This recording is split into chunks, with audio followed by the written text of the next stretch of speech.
So is your husband the head of you?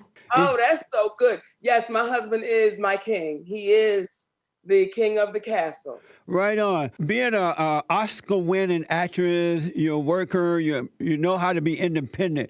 What is it like to have a man that's the head of you, you can look up to and admire? It's an honor. Yeah. And it took me a minute to get there because I was that independent, empowered Black woman that couldn't nobody tell me nothing. So it took me a minute to understand that I did have a king and that I had to understand the order of the relationship. Yep. So I'm grateful that he was patient enough and loved me through. I was going to ask you about that. How did he deal with that when you were on the ego trip before you were able to let the ego go and follow the order of God? Well, we've been best friends since 10th grade, since we were 14 years old. So we were best friends before we were anything. And he's the one person that can have a conversation with me that most cannot because he's been knowing me since I was a little girl. Yes. So he was able to talk to his friend. And that's how I was able to let go of that ego because he was dealing with his friend. Right on. And he was saying things to me that it was taking me to my knees, Jesse. Okay? It was taking me down to my knees, Jesse. I was like, don't tell me the truth about myself like that. Now my ego can't stand that. But I'm so grateful for it because it helped me to grow. It helped me to love, so I'm grateful for those moments. You are famous for hosting the Amorose Slut Walk. You came up with this term, slut. What was the purpose of using that word? Basically, it's really what people think about you. It's not really actually what they know, right? So I could, I went through a divorce and then I started dating after that. And it's like, well, if going out on a date with a guy makes me a slut, then that's just what I'm gonna be. I don't think going out on a date makes you a slut, but having sex with different men makes you a slut. Well, what does it make you if you have sex with different women? A slut maker. A slut maker. It's amazing. The merch is amazing. It's amazing. It's amazing. The merch is amazing. Subscribe now. Come back. Do you want to be interviewed? No. Amazing. Well, they gone.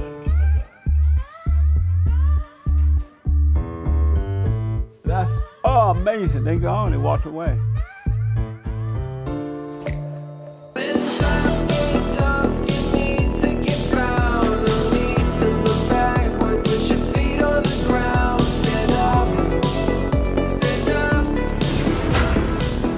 Do you realize that blacks are, no one like black people? The Mexicans don't like them, the Hispanics don't like them, the whites don't like them, good black people don't like them. Exactly. The Asians don't like because you guys are so violent and complaining. Jesse, you black. Exactly. Exactly. Do you Jesse, realize, you're black. No, do you realize that most people don't like you guys? Oh, I wonder why that is. Because you're so mean and complaining and nasty. No, it's because of racism and white supremacy, Jesse. Yeah. It's because of the white gaze on the black body. That bag you have over there, that cotton picking bag. Yes. How many white people do you know that had that same bag? That used that same bag to pick cotton? Phil Robertson, you know who he is from Dynasty. He picked cotton. He's white. Remember him? Good man too. Dude, I don't like you, but I like you. Golly, because you say stuff where I'm like, why don't you where like do you get this from? Why don't you like me? No, I'm sorry. Let me be clear now. Yeah. I actually. You totally like me. I do. Yeah. I do, which is I don't get it. I don't get it with you. But I just want to ask you this something. Because let me ask you this. People to be strong, morally. Then if you want them to be strong, familyly, if you want them to be strong, then you have to be honest about the experience of being black in America. You're not being honest about being AP.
subscribe and follow JLP Radio Network on YouTube and Instagram.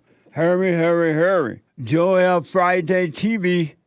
He black at 11 a.m. I realize this is the reason why the people of the ego always win. Is because they're fully walking in the ego. No doubt, nothing. They've embraced and accepted the ego as part of their life. They have everything to offer. The sex, the drugs, and the shortcuts. Now the people of God, the people who want to do right, the people who call themselves Christians and believers and they have faith and all that stuff, us on this side ain't got nothing to offer the world. Nothing. Because we're not really walking in the light of God. To really get in the ring and really win the battle, you got to die to the ego completely. The Hake Report.com from 9 to 11 a.m. Pacific time. Someone bought a coffee. What exactly is a rhino, R-I-N-O, Republican in name only, question mark? Is it someone who doesn't agree with what the Republican platform states? Is it someone who doesn't adhere to the traditional Republican values from the past? Is it someone who doesn't adhere to Republican values as they are generally characterized today?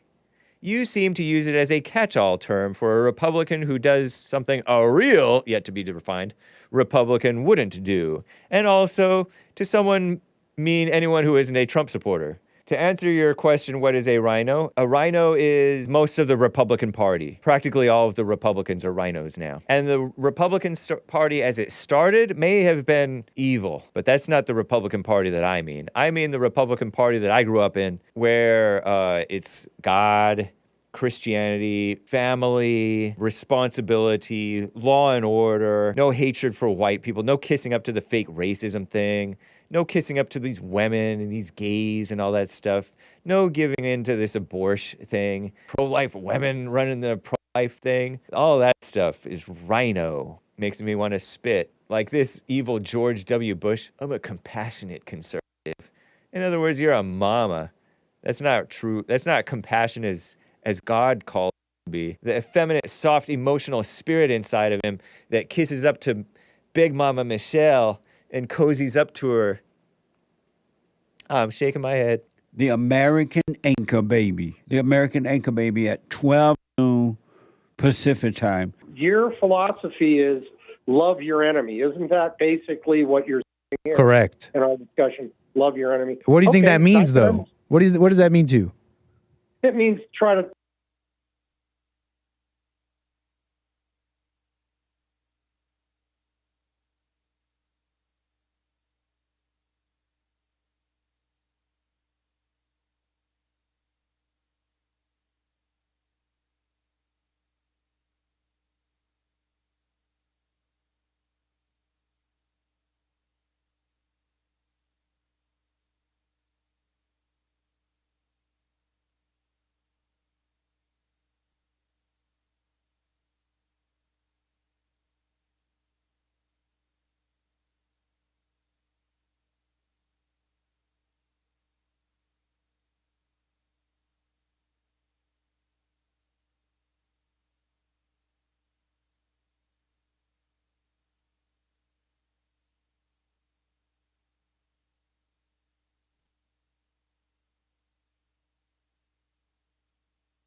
Amazing.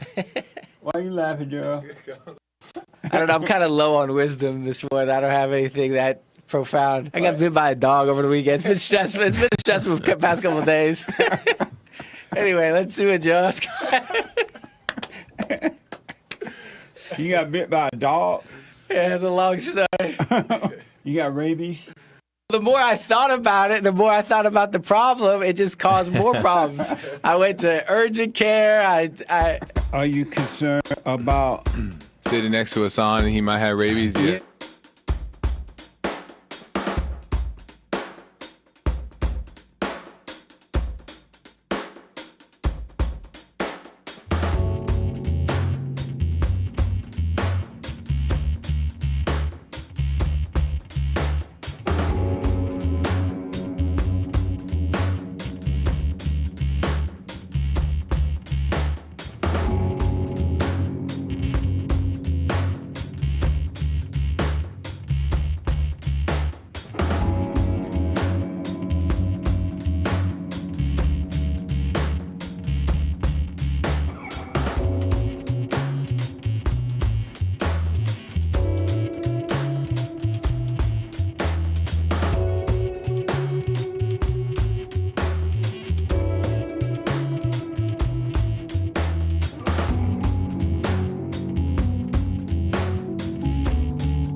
have to stand up strong, face the truth about themselves, to understand what went wrong. I know we can find a way. I know we can find a way. I know we can find a way to stand up, stand up, stand up.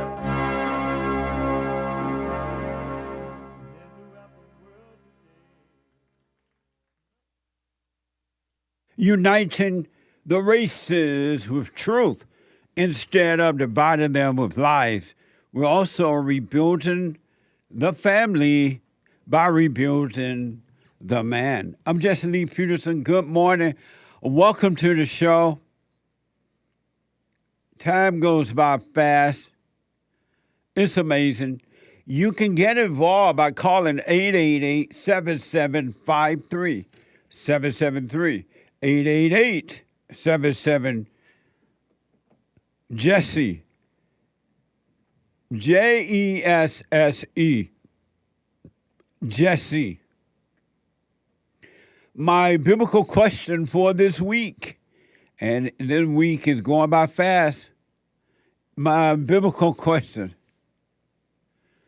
do you have a fear of criticism?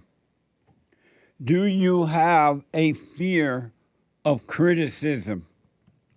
That's the biblical question for this week. Isn't that amazing? Do you have a fear of criticism? I know that some of you are out and about. You're busy. You can't sit. A lot of you watch the show podcast by podcast later. You could be listening, though, while you're doing whatever it is that you're doing. Whether you're out there protesting at different universities or shouting death to America, death to Israel, or where you protested the Jews in the university, threatening their lives, or whether you are demanding something that don't belong to you, or you're at Google sitting in your boss's office protesting for something that you're not going to gain anything from, you still could be listening to the show by calling the listen line at 641-793-1500, 641-793-1500. Isn't that amazing? And you can podcast the show. You could be podcasting the show as well. Sorry about that. I got a notice. You can podcast the show. And don't forget to follow us on social media. Y'all know what to do with that, right? To donate and have your comments read out loud, go to Buy Me a Coffee. buymeacoffee.com/JLP Talk. buymeacoffee.com/JLP Talk or JLP, Bond JLP on Cash App. Bond JLP on Cash App. Amazing. So, we take all calls, but some of you might not be aware that every Thursday now, we set aside Thursday. We deal with the Bible Thumpers every day, you know, just that we're giving them a little bit more time on Thursdays because Bible Thumpers are so hard to communicate with in that their intellect is where the devil dwells, by the way. It's constantly running from one scripture to another one, so they won't relax the mind so that they can communicate. So we set aside Thursday to give a little bit more time, and we take all calls, but to give a little bit more time to Bible Thumpers. So today is Thursday. Today is Bible Thumper Thursday. The sign outside the New Era Baptist Church in Birmingham reads, "A black vote for Trump is mental illness." I am the daughter of 2 pastors. You will emerge from that as an atheist. That's for sure. President Joe Biden is only the 2nd Catholic president. The Pope is dead. What the? Father, ain't nothing holy about the Pope. God, why? Why George? Holy mackerel. I can't believe you people follow a man. You shall have no other God before God. Otherwise, you're in darkness. I don't care who it is. 888-7753-773. Before I go to the phone calls here, and there is a line open, someone want to jump in there.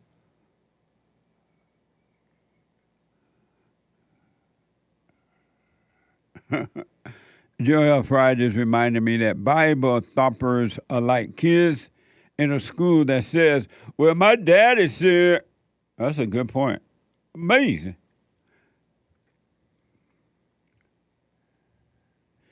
You know, you have to do what you want, right? You can stay in your hell. But for those who want to come out of it, you must, without your effort, all thing you need to do is see that you're doing it, and see that you're doing it will change it, all right? But you cannot identify with anyone or anything. You can't identify with your body. You can't identify with your thoughts, which are not your own. Your body is not yours. You can't identify with your feelings, emotions.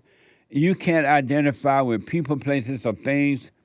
If you do, you will never know yourself. And if you notice, the world is the Old Testament on earth. And they work overtime, all the time, overtime, to keep you excited or afraid so that you can identify with something outside of you. They give you a false sense of comfort by telling you, well, if you do this, you'll feel fine. If you have this, you'll feel fine. If you fight against this or that, you'll feel fine. If you go to the major basketball game or football game or whatever game, and thousands of people show up, and they feel a false sense of excitement. If you was like the guy from X, and you made buku money, you'll feel fine. They're lying to you. And then you work to do all those things to get a false sense of peace, and at night you cry. At night you're afraid. The moment you're left alone and nobody is around, you're afraid. You tremble, you're lost. Because there's nothing outside of you that can save you from the not you. You're not you. Believe me, you're not yourself. You can even read the Bible until the cows come home. And you can quote the scriptures until you're black and blue in the face. You can go out and preach to others. And you can spread the gospel around the world. And you still are lonely.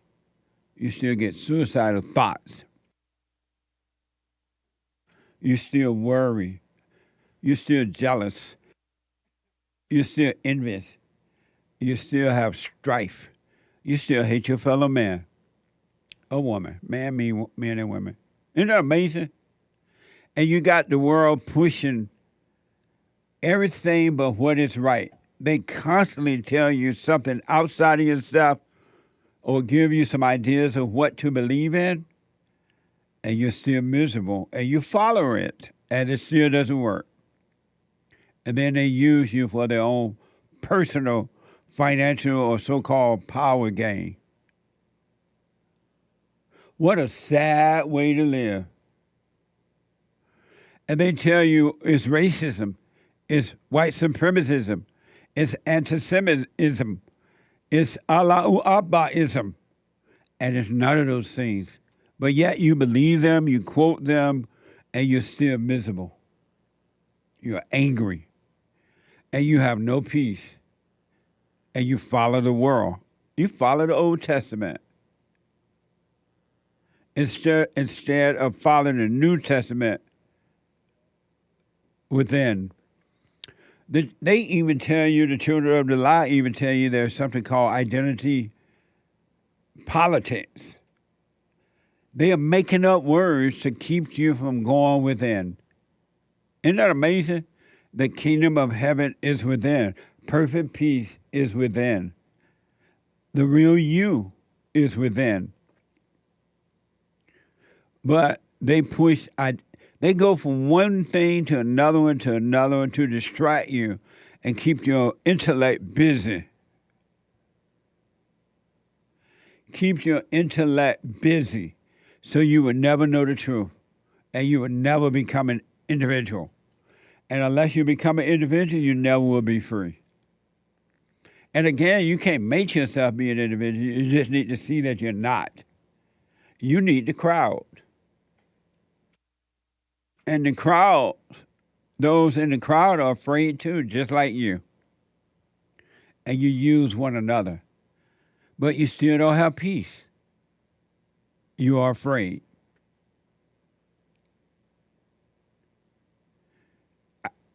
They made up words like identity politics. That doesn't make sense even though you're already in hell. Look like you would say, you know what? This particular hell doesn't make sense. No such thing as identity politics. It's not real. And it keeps you from real life. According to Wikipedia, I do want to say this before I get to the Wikipedia survey. You are not supposed to identify with your body, your thoughts, your feelings, anyone or anything. That's the problem. You are not supposed to be identified with anything. You're supposed to die from that spiritually, psychologically. You're supposed to die from that, but you hold on to it and call it life, and then you add to it and think that you're giving it more life. According to Wikipedia, in talking about identifying with your body, right? Wikipedia, identity politics is politics based on particular identity, such as race, nationality, religion, gender, sexual orientation, and social class. Watch this from YAF-TV. This is a queer fat club. I'm queer and fat. Okay, thank you for joining. We're just introducing ourselves at the moment. Okay. Do you want to go ahead and introduce yourself, Joe? Yeah, my name's Joe. I go by he, they, and I identify as 275 pounds. Okay. I feel like Jay's kind of making fun of me, though. I know it's kind of a shock. I know. Kind of a new thing. I'm just, Do what? I said I apologize. Oh, no, you're good. Are you comfortable leaving the group at the moment? Why? I'm not understanding why you're joining the group. This is the queer and fat group now. Yeah. Yeah. That's what I came here for. Okay. And you said you identify as fat? Yeah. Okay.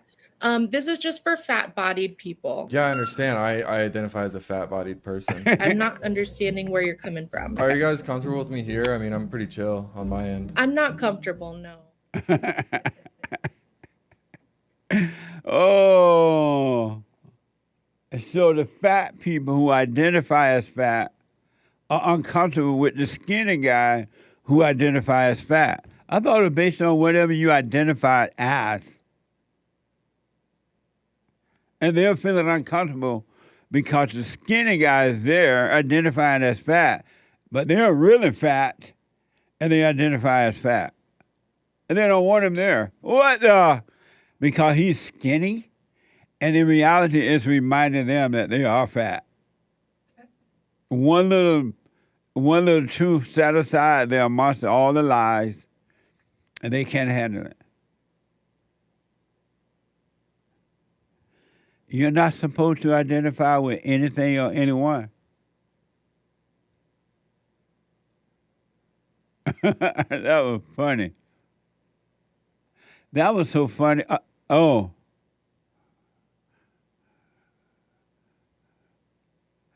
and they call themselves queer fat people.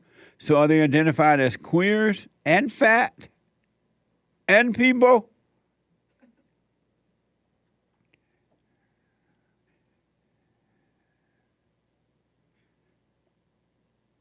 My producer made the point that they get uncomfortable when someone point out how silly that their identities are. And that is so true. Oh, we can we replay that? I want to replay that. That was so funny. Watch how silly this is. But every human being is like that until they wake up. Until you wake up. These people cannot see what they're doing. They operate in darkness. So according to identify with your body, right? According to Wikipedia, identity politics is politics based on a particular identity. So even if you're not fat, according to these people, and you say identify as fat, you're supposed to be accepted.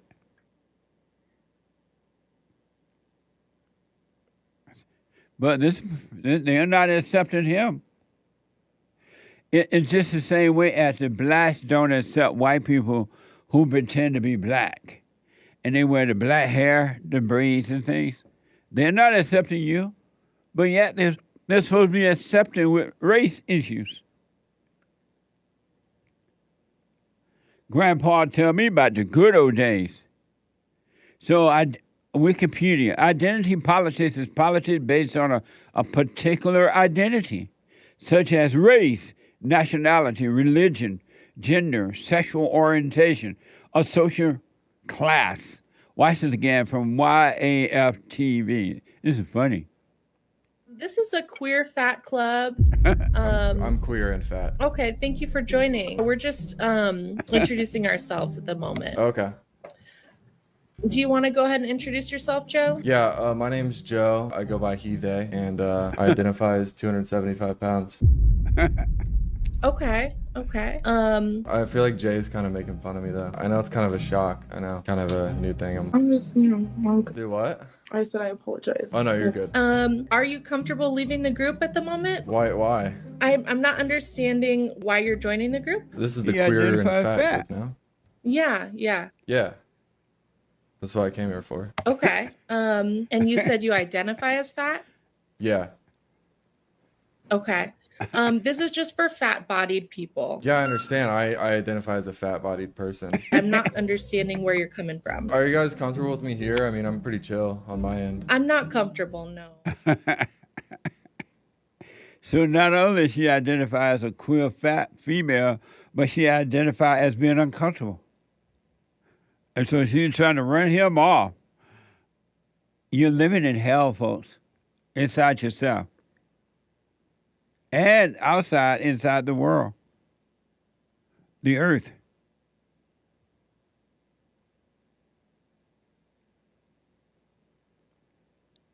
And you're not supposed to identify with emotions.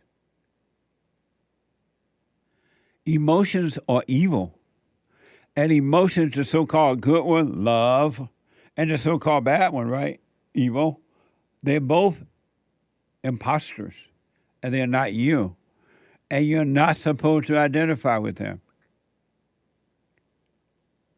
I'm mad at you because you don't love me no more.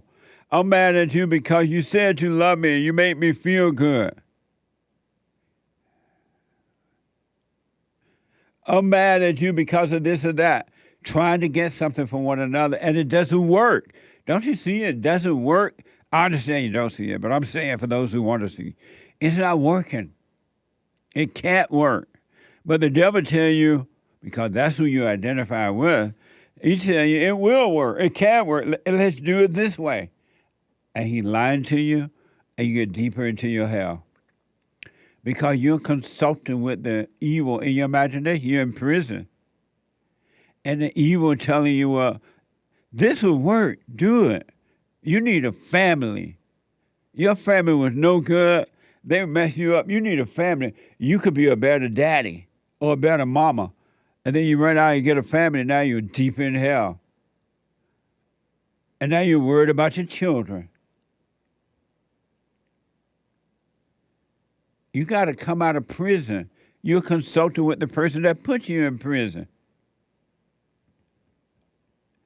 Identify with the emotions are evil.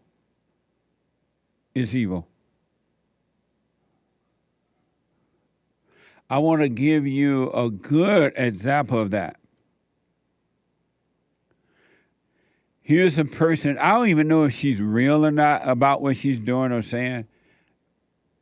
I've debated this female before, and she's no good. She's evil. But she's now that she's mayor of Los Angeles, Karen Bass female, Karen Bass, she identified with the homeless. And so her mission is to get homes for the homeless. Well, let's see how well that is going. Mama gonna put you in a house whether you want it or not. Cause mama in love. And mama gonna make you do what she want you to do because it make mama feel good. What a mess, huh? Identify with emotions. But personally, I could be wrong, but I'm not wrong. Karen Bass is doing this for Karen Bass. Karen Bass doesn't care about anybody but Karen Bass. And whatever can make her look good to get more thrill, she'll do it. Talking about identify with emotion. The epic time, is it epoch or epic? Epic Times is reporting. Listen to this. Despite spending more than $24 billion to combat the crisis over the past 5 years, California has seen its homeless population continue to surge. It's gotten worse and not better. But Mama Karen Bass said, oh, give me some money. I'll put everybody in a house, in a home. And it's gotten worse. New York Post is reporting Los Angeles Mayor Karen Bass pleaded with the most fortunate to help fund housing for the homeless. Yeah, I saw that on the local news. She held a press conference begging the so-called fortunate people to give her more money for the homeless people to buy houses. The homeless people don't even want it. They love living outside and begging and fighting, destroying other people's property. If they didn't, they'll get their own homes. Apartment, they'll find a place to live. But no, Mama Karen Bass, she got to do it. It looked good in the media. So according to the New York Post, Los Angeles Mayor Karen Bass pleaded with the most fortunate to help fund housing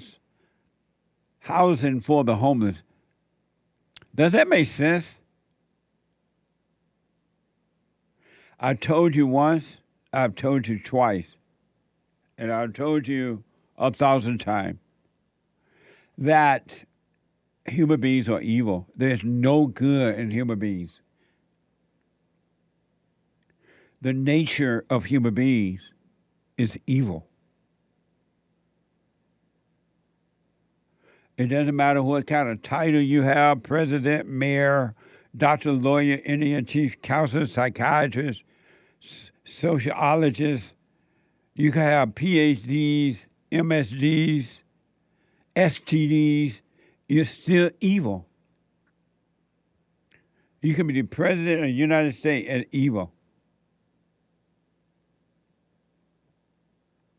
It's evil that Karen Bass pretend that she can house the people, the homeless.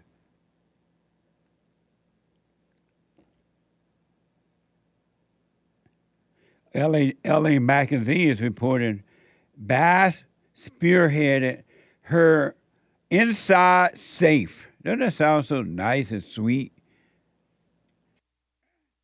Let's make up these words, inside safe, and go out and tell the people we're going to put the homeless in houses. like the homeless wanted, right? Bass spearheaded an Inside Safe program to house the city's homeless. A month after it was first launched, Bass made headline for clearing 6 homeless encampments. Watch this compilation. This is the sound of someone's entire life essentially being thrown in the trash. The city is today clearing an encampment for unhoused people. Los Angeles Mayor Karen Bass campaigned on fixing the city's homeless crisis. What do you do about people that don't want to leave, that don't want to move, that don't want to go into shelters? Well, you know, what we have found in the community organizations that we're bringing in to do this work is that you can get 95% of the people housed. Inside Safe is the name of Mayor Bass's flagship program to tear down these encampments and bring LA's unhoused indoors. This is exactly why I ran for mayor. We destroyed the myth that people do not want to leave the tents. People don't want to leave the cars and their RVs. And I think it is inhumane to allow people to die on the street. See how she's lying? You heard what she said, right?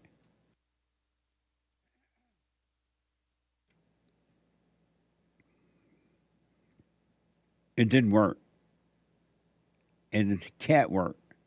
It's not going to work. Mama, go sit down. A mama's love is so special. Well, Karen Bass lied. It didn't work. According to the LA magazine, Bass has shielded out roughly $67 million on the program, but listen to this, right? $67 million on the program, but only moved 255 but only moved 255 of the 46,000 people, unhoused individuals, into permanent housing. Isn't that amazing? Only 255 people out of the 46,000 homeless people wanted housing. And she was giving it to them. Will she come back and say it didn't work, or will she make up another excuse? Only moved 255 people to 46,000 unhoused. They changed that word from homelessness to unhoused. Individuals into permanent housing. So far, she told NBC that she was not satisfied with those numbers. I bet you're not. Human beings are evil. Smiling in your face while stabbing you in the back.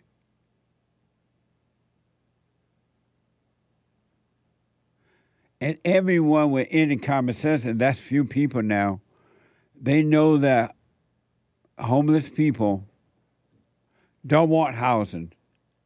They love their hell. They love living in their hell of their imagination and physically living in hell. They don't want you to bring them out of their hell, mama. Back down and let them live in their hell and stop taking taxpayers' money. Or even volunteer organizations that give you the money. It's a spiritual battle. It is also a Bible Thumper Thursday. 888-7753-773. Back in a moment.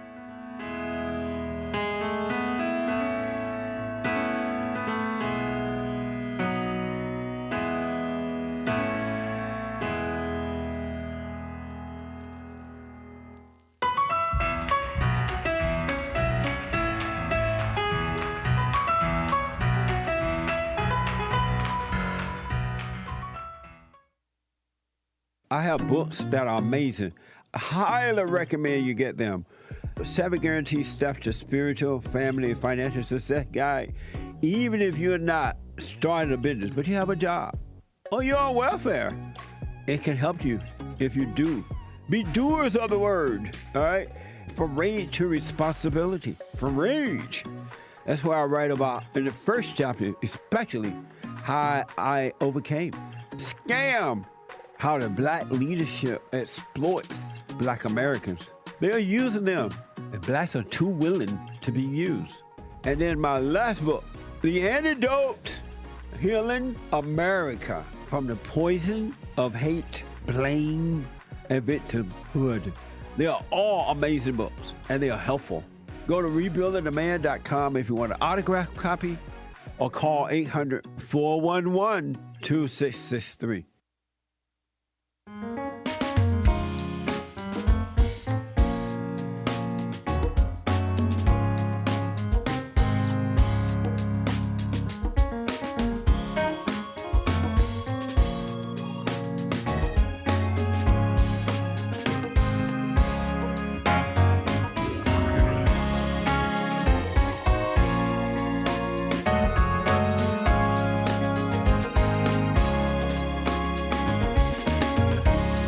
Okay, welcome back. Women's Forum tonight.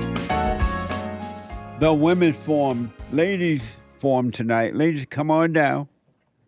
Every third Thursday night of the month for ladies only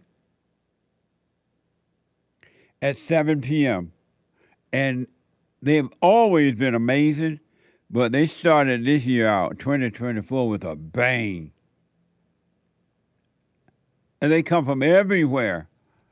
And we don't record those meetings. They're not online. We don't take pictures or anything, so that the ladies can feel free to just deal with their issue. You're not even allowed to discuss it once you leave the meeting with your husband, your children, your fake friends, or anyone. Amazing. Or you're banned from the meeting. So tonight at 7 p.m., ladies, come on down. And don't worry, guys. Your meeting is the first Thursday night of the month. And then Sunday morning for everybody and their mama. Brand new episode tomorrow, if the Lord is willing and the creek don't rise, Friday, of the Fallen State. I had an interesting discussion with Montan Evan. And he is a YouTuber and influencer. Watch this. Next time on The Fallen State. Even with the accent I have, I would like to consider myself a true patriot. Right on. Would you ever vote for a woman? Hey, do you believe women should be allowed to vote? No. You agree? Oh, yeah. I can be kind to people, but it's always for selfish intentions. Really? Like right now, I'm trying to stop myself from pickpocketing you. What the? Do you have anger? I'm a very hateful person. Any man that has anger is a woman. No, I'm not a woman. I think you're going to like it. Tomorrow at 12 noon Pacific time. And don't forget to support the Fallen State while you're there, or go there and support it. TheFallenState.tv. TheFallenState.tv/donate. Or you can click the link and go over to Locals and support us there as well. TheFallenState.tv tomorrow at 12 noon. Amazing. Let me go to Rob out of Wyoming. Rob, welcome to the show. You're on the air. Hi, Jesse. Thanks for taking my call. Yes, sir. So I have a Bible thumping related question. All right. I realize I'm not really much of a Bible thumper myself. And this question is like, is it important to actually believe in the Gospels and everything? I mean, if I've been like following your show, you know, I've been doing a silent prayer. I watch your church services on Sunday, but I don't feel any pressure to believe that Jesus Christ brought back Lazarus or cured the blind. Like, I don't. It's not that I don't even not. It's not that I don't believe it. I just don't feel the pressure to believe it. And I'm wondering what you think about that. And so your question is what? Do you have to believe in the Bible? Well, how do you believe in the Bible? For those, who say they do believe, how can you believe in the Bible? Well, like, did Jesus bring Lazarus back? Like, why do you need to believe that? I don't know. I don't feel any need to believe it.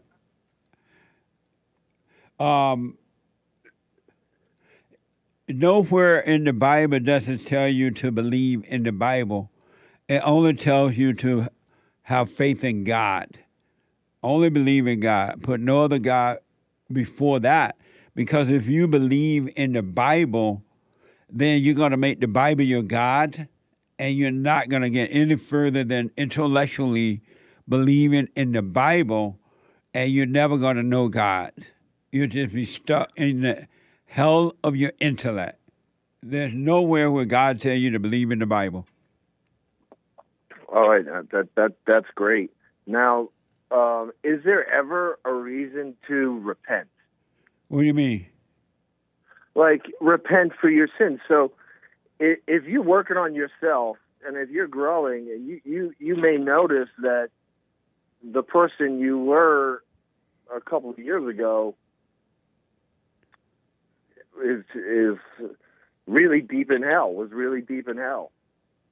And you may look at your past and be, is there any reason to repent and like realize that you've done wrong? And when you say look at your past, how can you look at something that doesn't exist?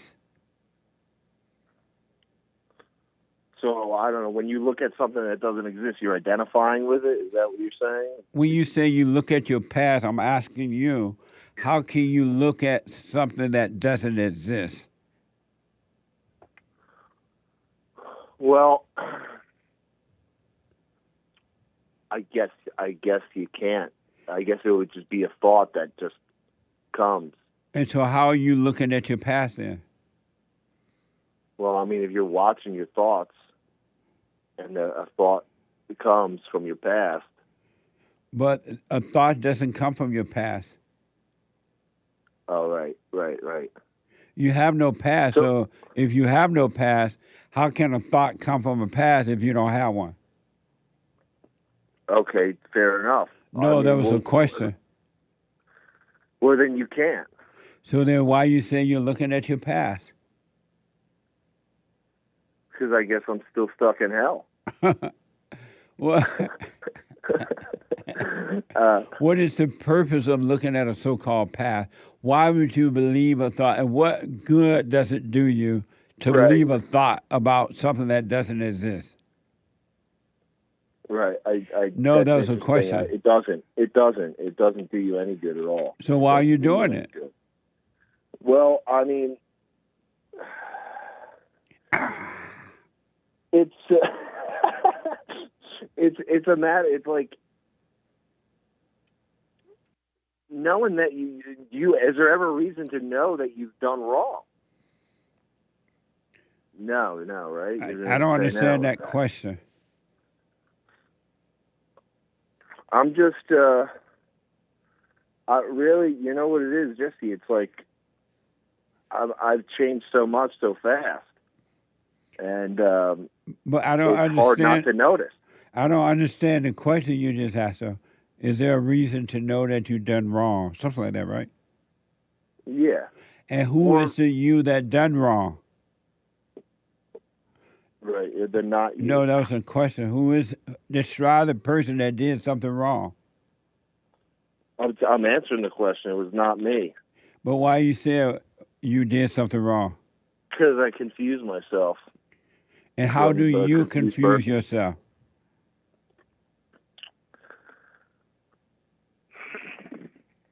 Now I'm confused.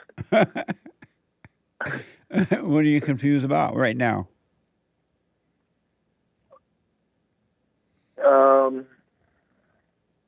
I'm confused. It's recognizing the not you. And so That's then what it why is. are you calling it not you?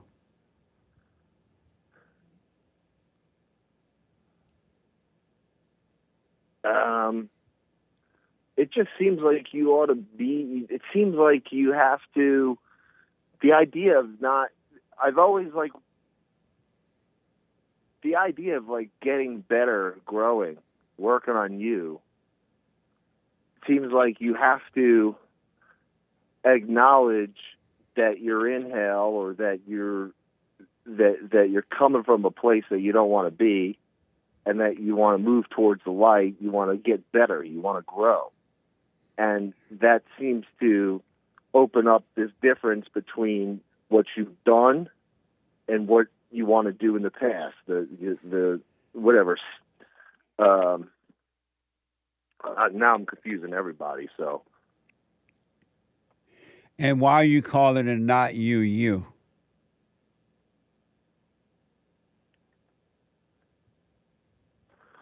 You know, there's like pictures on my phone from like years that have gone by, and I scroll through them and I see like, you know, just these periods of my life.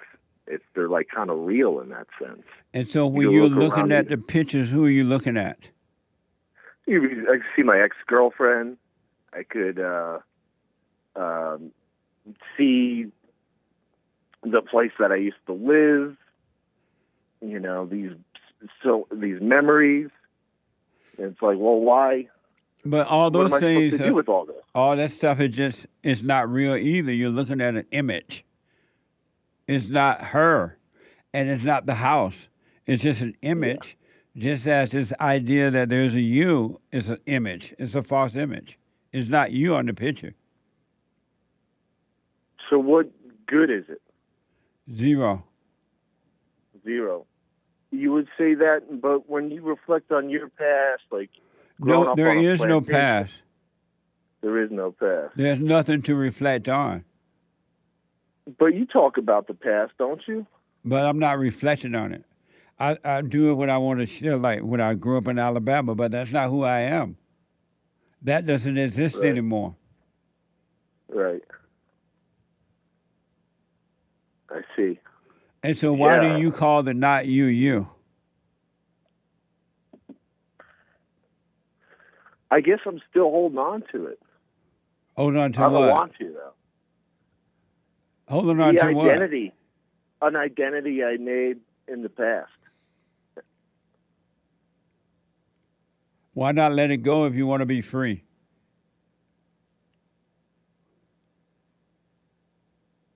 Easier to say, hard to do. I mean, I've said that to myself, that I'm letting go of this. And so when you say hard to do, what do you mean? It's like you identify with something so hard all your life. It's like a freight train. And it's just like, it's got inertia. It's just moving, you know, and it's in everything that you do. It's in all of your little habits. But why do you move with it? Why don't you just watch it and stop moving with it? And just don't fight it or anything. You can't fight your habits. You can't fight the fast move of the imagination. All you need to do is watch it. You don't need to be moving fast with it, but identify with it. Why not just, at some point, why not just watch it? Become the watcher. I think that it's hard to see that you are identifying with something. Why is it hard? I think that's what. Because it's not always. If I, for example, if I identified with being an artist all my life and I created this identity, I'm going to be an artist. I'm going to be an artist. It shows up in all of your little habits in ways that don't directly relate to being an artist.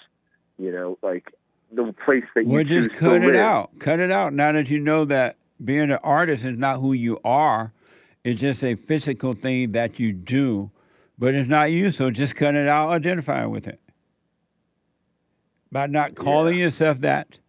And then when you see the temptation from the imagination to identify with it, why not just watch it and let it pass? Yeah. Well, Jesse, it's interesting because if I've been listening to your show and I kind of, I follow what you say and everything, I can understand it, a lot of it intellectually, but actually following through on the level of being is difficult. I understand that. Go ahead. It's I just confuse myself into thinking that I have dropped it, that I don't identify with anything, and I will say to myself, I don't identify with being an artist. I don't identify. But when you think that you have dropped it, that means you have not dropped it. Right. Because when you drop it, there's nothing to think about. Right. So even with the thinking that you have dropped it, let that pass too. That's just a temptation out of hell. Right. To keep you into thinking. God created it so you can live a life of non-thinking instead of thinking. It's a perpetual thought. And even he controlled that once you overcome the false thinking. So just relax. I got to run, Rob, but just relax. Yeah. Just relax. And if you have to do it 1,000 times a day, come back to the present. Yeah. Jesse, thanks for taking my call. I appreciate it. You're welcome, buddy. Stay with it, stay with it, stay with it, all right? All right, absolutely. You should get a shirt that says that, by the way. We're working on it. So it'll be your face, and it'll be like, stay with it, stay with it, stay with it, and like the font could get like lighter and lighter and lighter. Just an idea for merch. Right on. Thank you. And we're working on that now as you speak. Yeah. Thank you, Rob. All right. Have a good one. Bye-bye. Okay, bye now. 888-77-53773. James is a first-time caller out of California. James, welcome to the show. You're on the air. Thank you for having me. Yes. I just wanted to say thank you. Your advice is really appreciated. You're welcome. I also had a Bible question. Okay. You mentioned Mary in your previous shows. Who? Mary. Mary? Yes. Oh, Mary, okay. Yes. Okay, go ahead. I think you mentioned that Mary lost her faith in God once. Right. Because she overreacted or something. Yeah, she overreacted, and then right away the devil told her that her faith was not in God anymore, and she went back to doing the things that she was doing before she met Christ, and he told her she was free because she felt a false sense of guilt, and she went back into being a slut.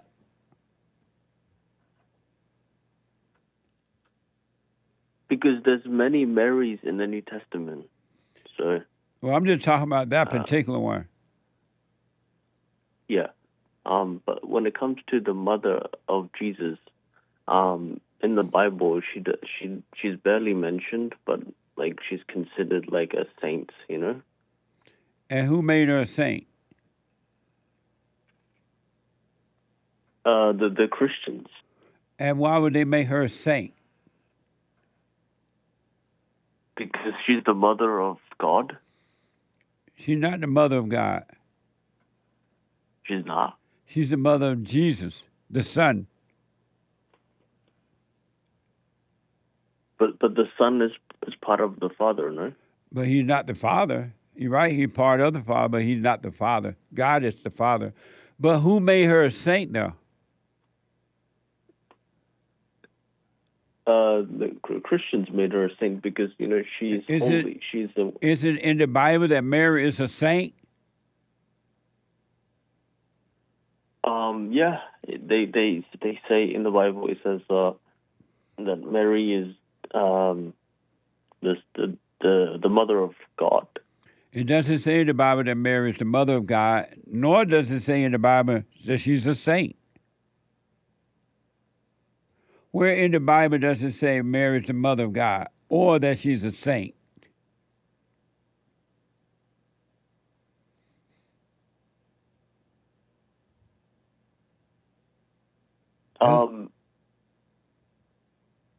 She is important because she gave birth to Where in the Bible right? does it say that she's a saint and that she's the mother of God? It doesn't say she's a saint, but it And where- does say that. Huh? It does say what? It doesn't say that she is a saint. And so where in the Bible does it say that she's the mother of God? I'm not quite sure, but I think it's in there somewhere. It's not in there. And if it doesn't say she's a saint, why you call her a saint? Because she gave birth to God. We going around and about. It doesn't give birth. She did not give birth to God, and the Bible never said that. See, wait, you don't think Jesus is God? Nope, he's the son. Yeah, he is the son of God, but he is also God at the same time. Where you get that from? Jesus says that the Father and I are one. It also says that He said he and somebody else are one, right?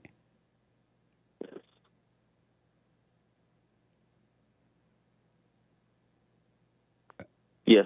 So would God say, me and my daddy are one? Or if he was God, would he just say, I'm one?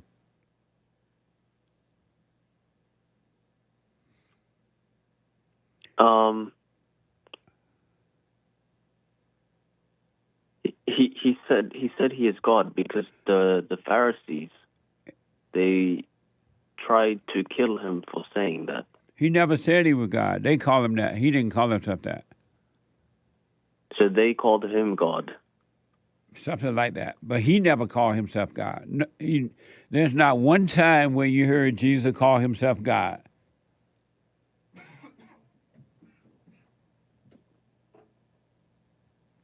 But there's many times But where you're he believing just as the Pharisees. You believe he's God. So if you had been around on those days, you would have dragged him over to the cross too. Because you're living from your imagination just like the Pharisees. He never said that. They said it, but he didn't say it. How can he die for? How can a human die for our sins? His father sent him to do it. So a human Let's go died for back. our Let's sins? go back to the fact that he never said it like the Pharisees. Don't you see that had you been living there and standing there with the Pharisees, you would have helped take Jesus to the cross? I can't think of that. I never lived in that time, so I can't respond. And you never lived in a time where he said he was God either, or that Mary was a saint, and that Mary was the mother of God, but yet you believe it, and you say it. Yeah, but how can that man die for our sins? Because God made it possible. He made it possible. Thank you, James. I got to take a break. 888-7753. 773. 2 more hours to go. Hake is coming in with the hate news. Not the fake news, but the hate news. And I'll be back in a moment. 888-77-JESSE. Your phone calls and super chats when I come back. I recommend you get a copy of my book, From Rage to Responsibility. I write about how the spirit of anger was taken away from me 29 years ago. I forgave my mother who tried to turn me away from my father, and I returned to my father, and through him, my father on earth, and through him, I was able to return to God. No man or woman can return to God unless you go through the Son. And men are sons of God. There may be weak, pathetic examples of it, but it's the spiritual order of life. God in Christ, Christ in man, man over woman, and woman over children. So get From Rage to Responsibility. I write about that. Go to my website, rebuildingtheman.com for an autographed copy, or call 800-411-BOND. And donate to my nonprofit, Bond, the Brotherhood Organization of a New Destiny. We are rebuilding the family by rebuilding the man. A whole lot of mess going on in the world, guys. The U.S. trying to fund Ukraine, Taiwan, and Israel. Democrat Senate rejected the Mayorkas impeachment. An anti-abortion law in Arizona stays so far. The FBI is paying off a bunch of female gymnast victims of over Larry Nassar. They didn't investigate Larry Nassar enough, I guess, who was stabbed in prison last year, by the way. He's still living, as far as I know, but he was transferred. And university anti-Semitism at Columbia University, which is run by an Egyptian woman. This is the end of hour 1 of the Jesse Lee Peterson Show. It is Bible Thumper Thursday, guys. There is one line open. You can call in right now during Hake News, not fake news. It's April 18th, 2024 AD. Tonight is the Women's Forum, ladies.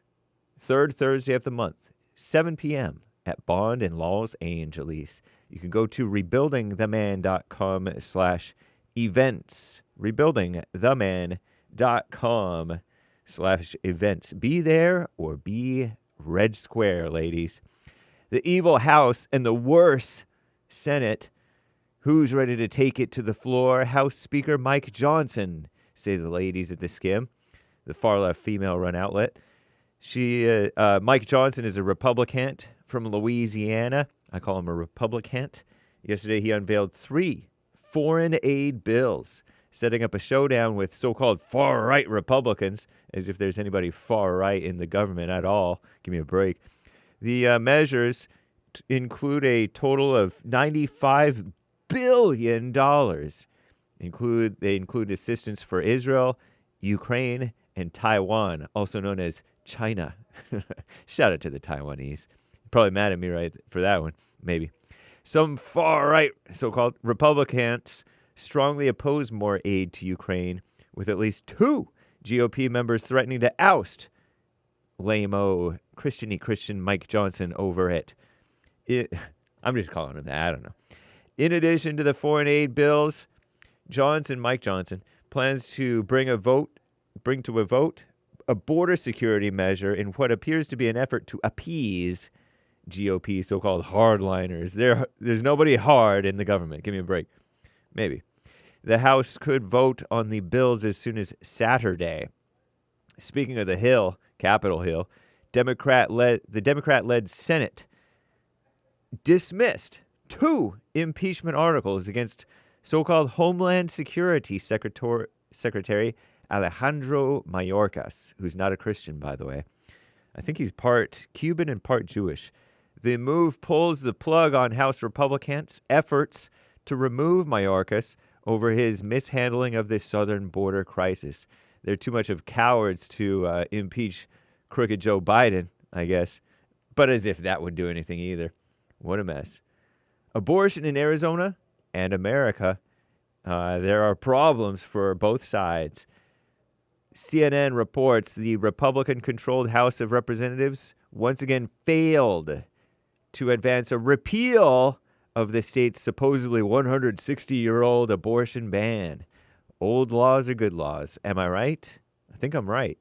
The vote on Wednesday came just days after Arizona lawmakers revived a controversial, meaning reasonable and correct, Civil War-era law that almost completely halts access, communist buzzword, to the procedure in the state of Arizona. The based vote is a blow to so-called reproductive rights, which is not a blow to reproductive rights at all, because you have a right to reproduce. Men have a right to reproduce, right?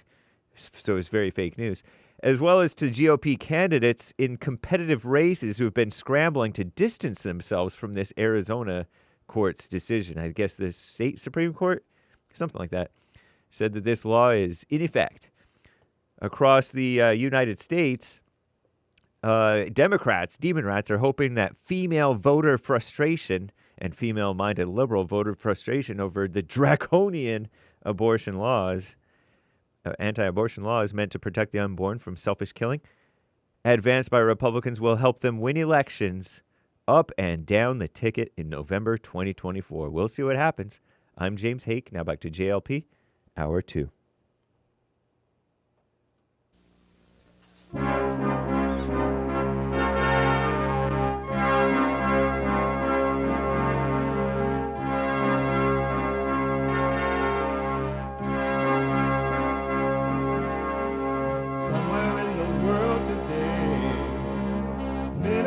to stand up strong, face the truth about themselves, to understand what went wrong. I know we can find a way. I know we can find a way. I know we can find a way to stand up, stand up, stand up.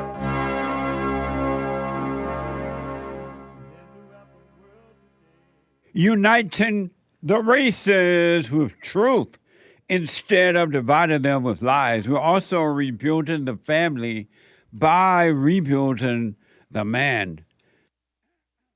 I am Jesse Lee Peterson. Welcome to the second hour of the show already. You can get involved by calling 888, and there are two lines open there, 888-7753-773, 888-77-JESSE, JESSE. My biblical question for this week, and it's a doozy, the biblical question. Do you have a fear of criticism? Do you? Do ya? Do you want to dance? Do you have a fear of criticism? It's the biblical question for this week. And to donate and have your comments read out loud, and we're going to get to your super chats and all that. To donate and have your comments read out loud, go to Buy Me a Coffee. BuyMeACoffee.com/JLP Talk.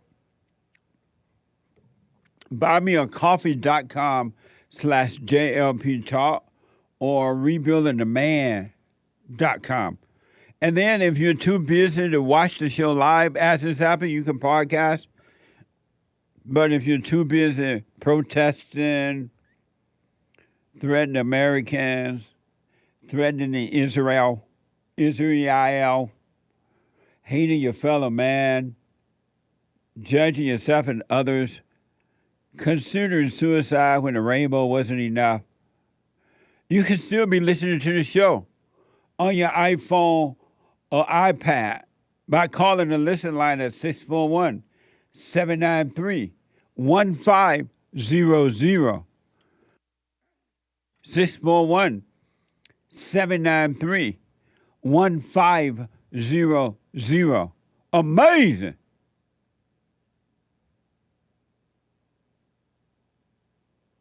It's Thursday. It's the second hour Thursday show. It is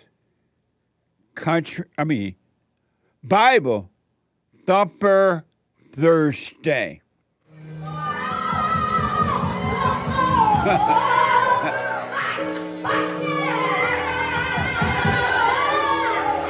Yes, Lord.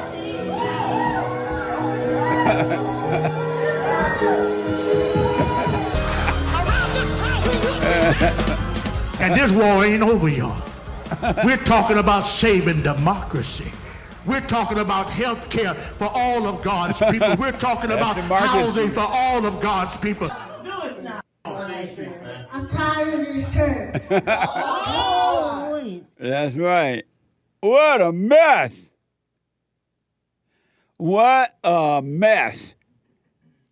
Bible Thumper Thursday, 888-7753-773. Let me go out to Germany. Guido. Been waiting for a minute here out of Germany. Heard around the world by everybody and their mama. Guido, welcome to the show. Hi.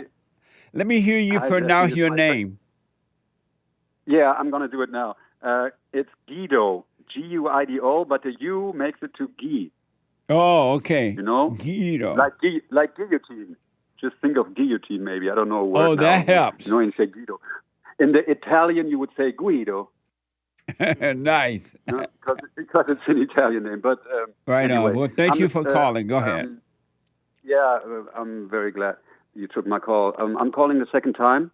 The last time I was a bit nervous. I was talking really fast. But anyway, hello to all your staff. Thank you. And hope you have a good day. I mean, I'm just going to go into it. You know, the thing is, Jesse, last time we had some topics, and maybe I'll say it, but I just want to know, my thing is, you know, when I see people like you and people who really have convictions, you know, really stand for something and represent that, and it doesn't even matter if I concur with the opinion, you know, I always looked up to that, and I always wanted to be that, and I find myself like learning stuff and like always thinking I know stuff and I learn stuff and I know how to process this, and every time something comes and I need the conviction I see in you, you know, when everything like rubs up, like falls off your back, that people say, or no, I crumble under these situations, and it's been like this all my life, and I don't know how to get past that. And maybe it's this yearning for knowledge and always wanting to know stuff, and and I don't know. It's just I just wanted to put that out there and know what you think of what you're hearing. And so your question for me is what? Yeah, how to? I don't know how to get this. You know, I know it's like I know what to do, but the exact opposite happens. I don't know how to. Yeah, I think you know you want to do the right thing, but the exact opposite happens. In me, and of course it's not me. You say it's not me. It's the spirit in me who wins the battle always. And I just don't know. Every time I think I pass the point, it's just I go 2 steps back, and I don't know how to get past that. And I'm sorry, get it off. It's confusing. Yeah, it's confusing. No, what's your question for me again? It's not confusing, but I just want to hear a clear question. Yeah, I understand that. I understand what you're saying. How do I really, you know, because it's so deep in me, this programming, this brainwashing noise. I can't get it off me, and it's always, I don't know how to get past this nature in me that pulls me back in this state of doing exactly the opposite of what my conscious wants to do. And so your question for me is what? Yeah, I know, you're totally right. This is the beta, you know, this is the stuff. This is the thing. Talking like this, not knowing exactly what the problem is. And no, like but what's your question? You haven't given me a question yet. How do I get this inner peace? Oh, okay. Good question. This inner peace that you know, I just want to, you talk, what I see in you, and it's what everybody, when you look into, like, it's this inner peace, you just know it, you know? You don't have to be intelligent, you don't have to work, you just know it. And this is, how do you, know? And so, how do you get that? And who is the you that want the peace? Describe that person. I think it's the ego, you know. And so why? It's the ego who wants it because it wants it, you know. But the ego can never have peace, and the ego does not want peace. The ego is pure evil. It lies to me. It says you have to learn this and that and connect the dots here. Right. You know. And why do you keep identifying with that?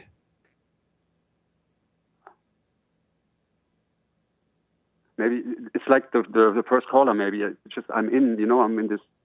It's been so long I've been doing this that I always fall back in this thinking. And so when you're right about that too, when you fall back into it by believing it, why not just get right up and watch it and don't worry about it and don't believe it anymore? At least a little bit. Don't believe it, just watch it. And then the more you do that, everything is changing for you. Yeah, I hear you say that so often, Jesse, really. I really. And it's just, I don't understand how it works, you know, how people get to that point. I don't know, you know, I don't know. You get to that point of overcoming the ego by one with two, maybe two, but one for sure, is that you got to watch it. And then you got to stop identifying with it by calling it you. It's not you, period. Yeah. And if you stop identifying with it, it's been worked out for you because it's spiritual, And you can't get rid of the not you. Only God can do that by you observing the not you. You're not your thoughts, you're not your feelings, you're not your emotions. And I'm full of those things. I'm sorry? I'm full of those things, you know? Right, and so just recognize it, but stop calling it you and take the pain of the ego death. Just watch it. And if you go in and out of the thoughts 1,000 times a day, just come back 1,000 times a day. Be aware of your body. And I promise you, you have a higher source, your Father God, working on your behalf. He'll take care of you. But you got to let him do it. He's trying to save you from it by allowing you to see that it's not you, so he can save you from it, but you got to keep your eyes on it. You have to stay watching it. You have to consciously watch the not you. Because when you go unconscious and you're not, when you go unconscious and you're not watching the not you, you're one with it again. But as long as you stay conscious of it, then you're not one with it. You're one with the Father.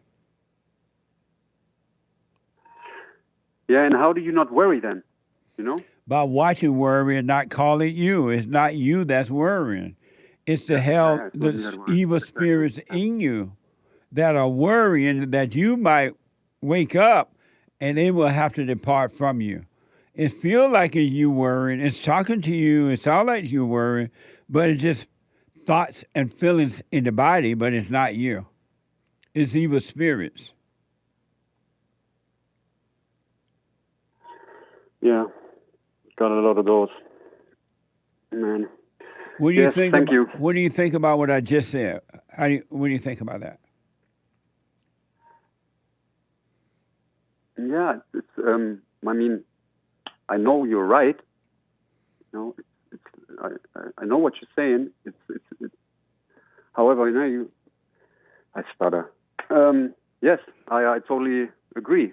You know, it's just how it just happens. You know, it's just what you say. It just happened.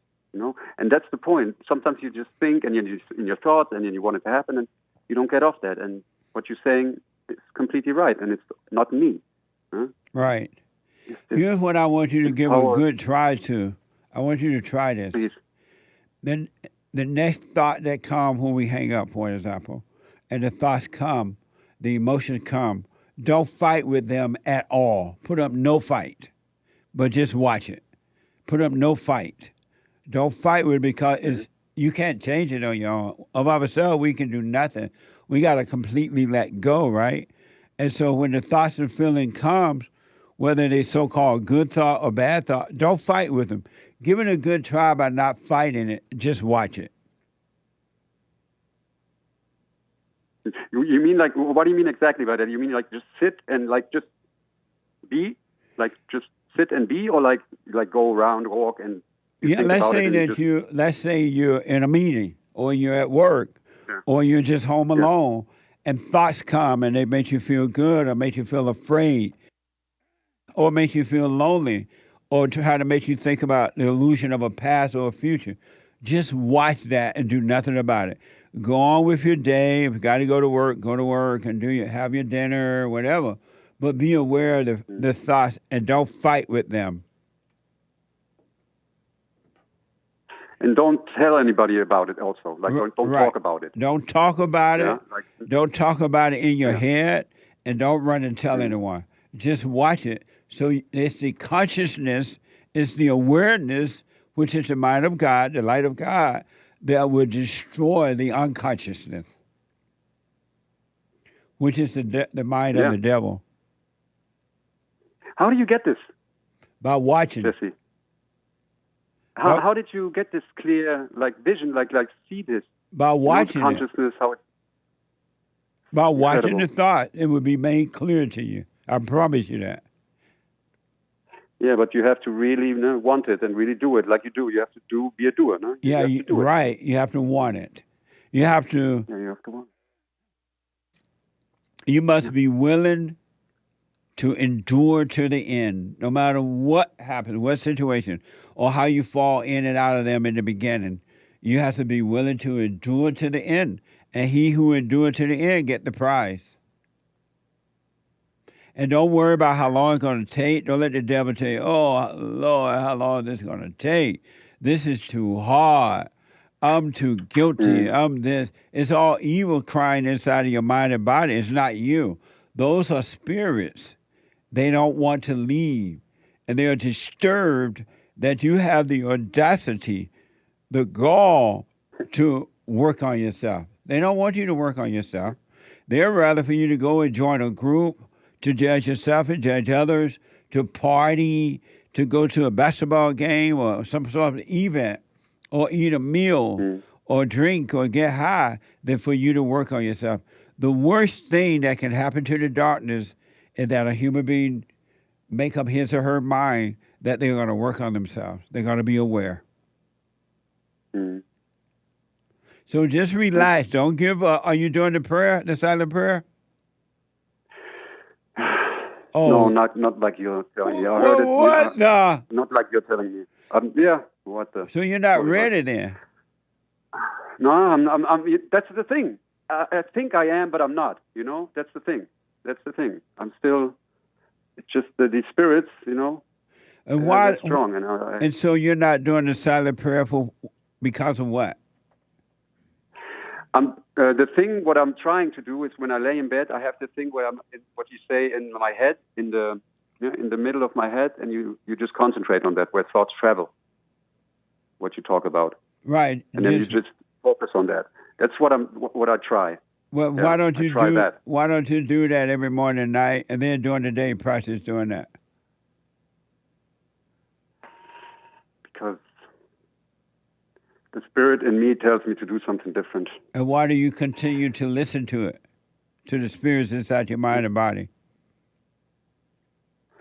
Now I'm going to blame because this society, how I just made me a total beta, always giving into these lower feelings. And I know the thing is my whole life, you know, I know this stuff, but I always give into this.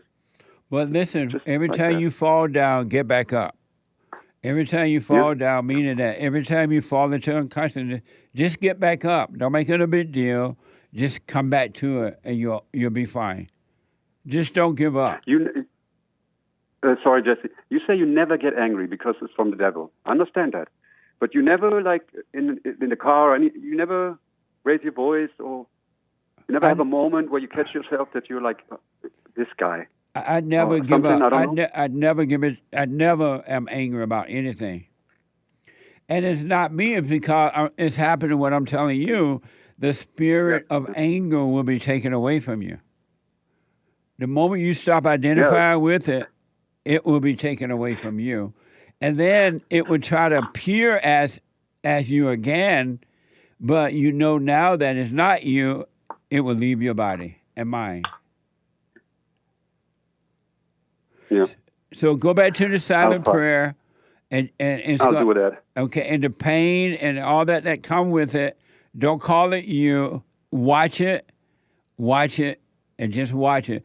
I'm telling you, man, you'll be fine, but you got to stay with it, no matter what.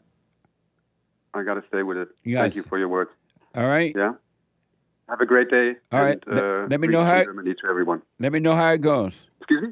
Let me know how it goes. I will, Jesse. Thank you very much. All right. I will, Jesse. Thank you. Amazing. Okay. Oh, amazing. Thank you.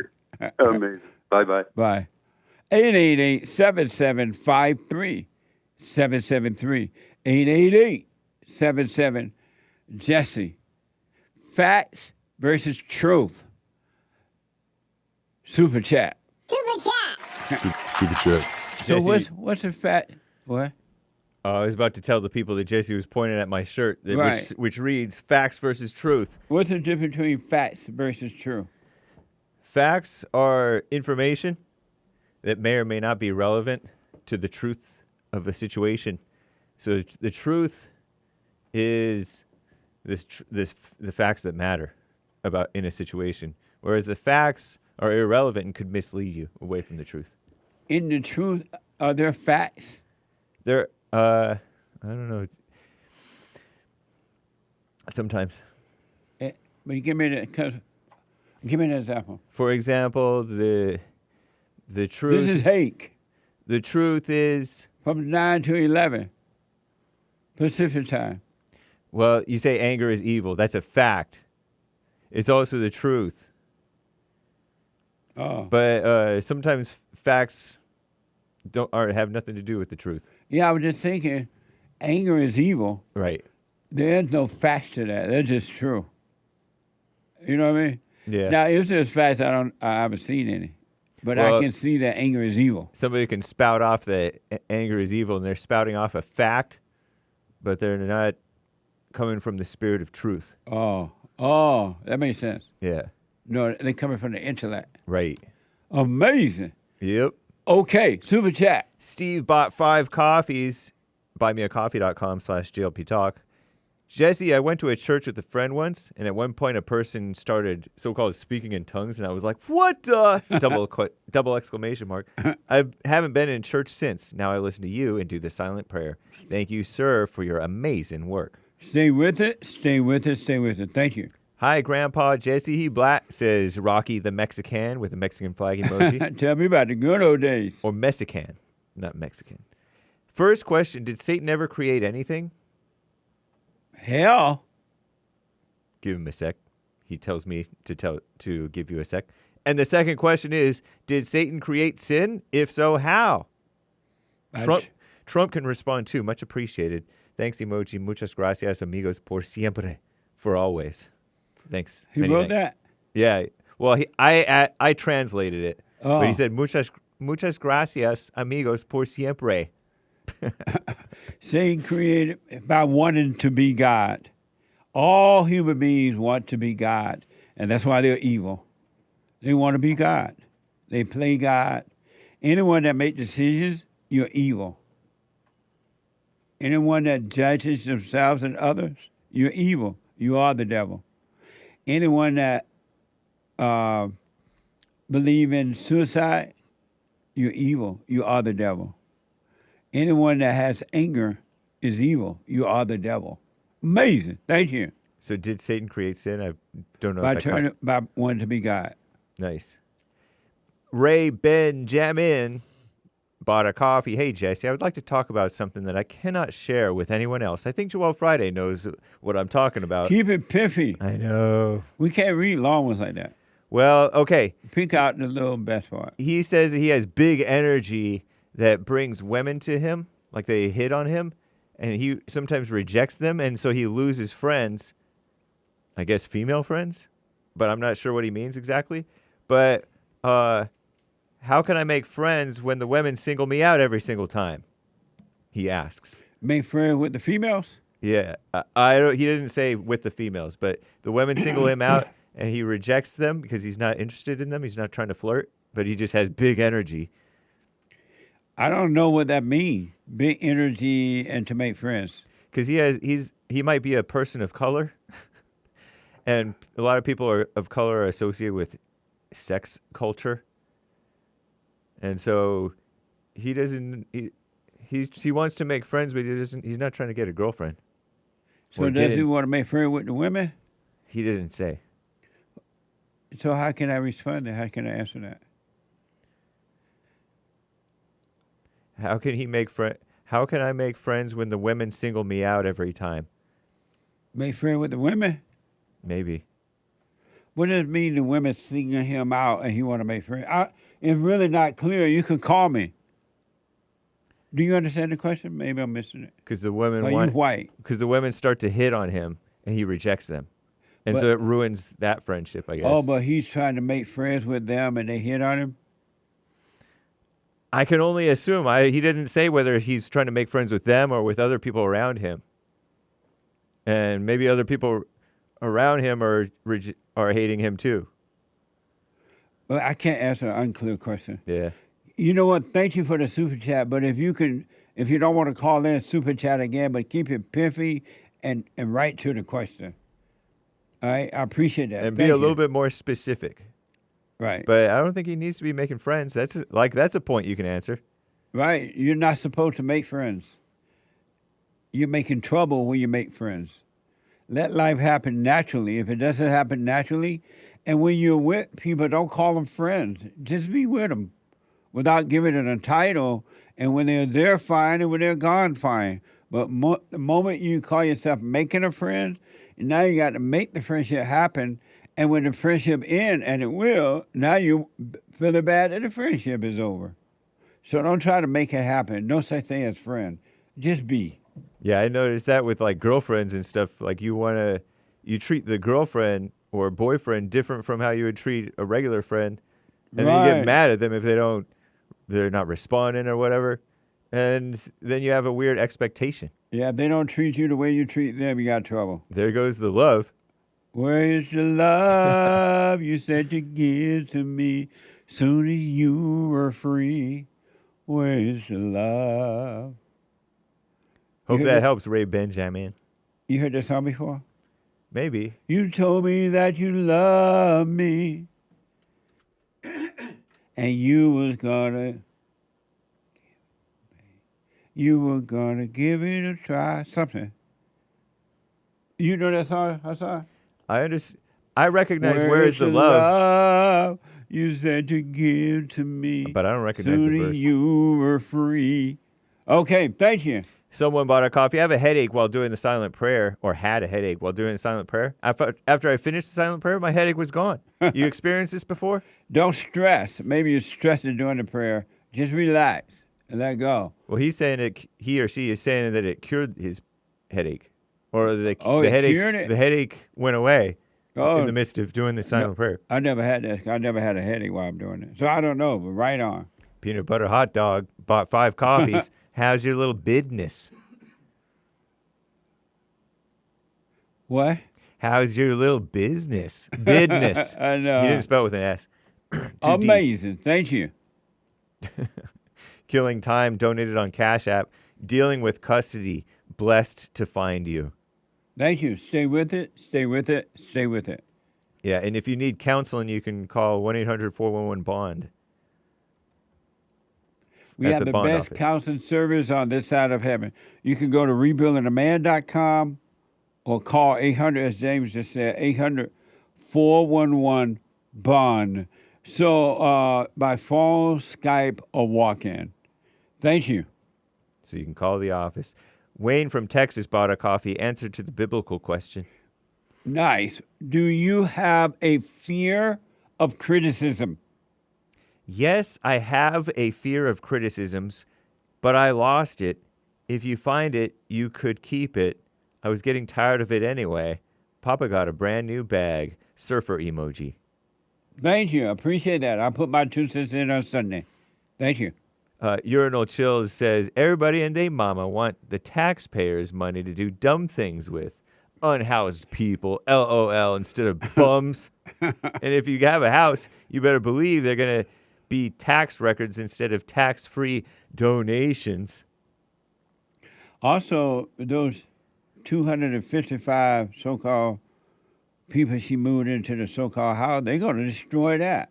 Karen Bass, the mayor. LA. In case you missed it in the first hour, we talked about the so-called mayor of L.A., a black female, and she was talking about she wanted to put these 446,000 homeless people to housing, but she raised $67 million, but only was able to put 255 people in the house because others didn't want it. Mama gonna make them move in. We need to bring our unhoused neighbors inside, she said. She posted on X. She claimed she could get 95% of them in the house. She claimed that, we get 95% and only got 255 out of the 446,000. And they'll turn the houses into a dump. They will, for sure. But thank you. Let me take a break. We'll finish those. I'm going to take a quick break when I come back. More of your phone calls and Super Chats. Back in a moment.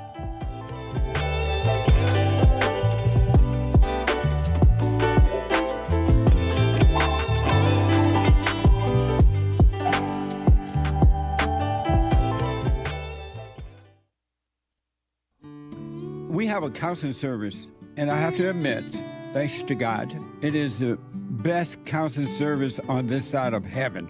I counsel with men and women, families, individuals around the world. Most people are unhappy, they're miserable, they have rough lives, they're depressed, suicidal, young and old, of all races. I understand, I know why, and I do understand it. Because exactly what's happening in me is happening with everybody outside of me, inside of them. And I've noticed that with those who really, really, really want to understand, they overcome it just like that, out of one counseling session. If you need counseling, you can go to rebuildingtheman.com or call 800-411-2663. 800-411-BOND. Best counseling service on this side of heaven.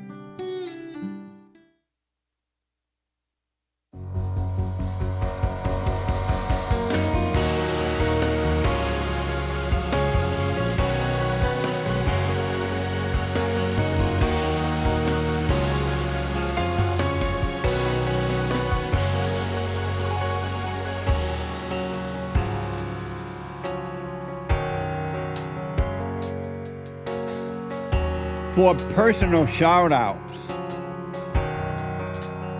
whatever they may be, birthdays, weddings, encouragement. Congratulations. Personal shout-outs.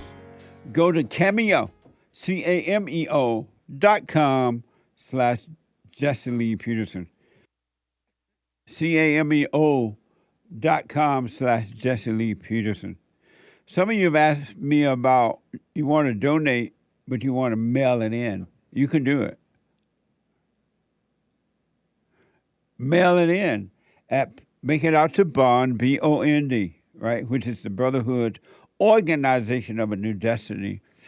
Mail it in to P.O. Box 35090, L.A., California, 90035. 35090, L.A., California, 90035. And, or you can go to rebuildingtheman.com, rebuildingtheman.com/donate, or call 800-411-BOND, 800-411-2663. Thank you for your support. I do appreciate it. I want to just say this, and then I'm going to get back to the call. I've said over and over again, stay out of the public schools. Any parent that sends their children or child to a public school today, you hate your children. You're a selfish, evil parent who hate the children. You're about yourself, and you don't care what happened to them. It's all about your ego, as long as they're out of your hair. Whether they get beat up or dumbed down or whatever, you don't care. And then you lie and say you do care. But you don't.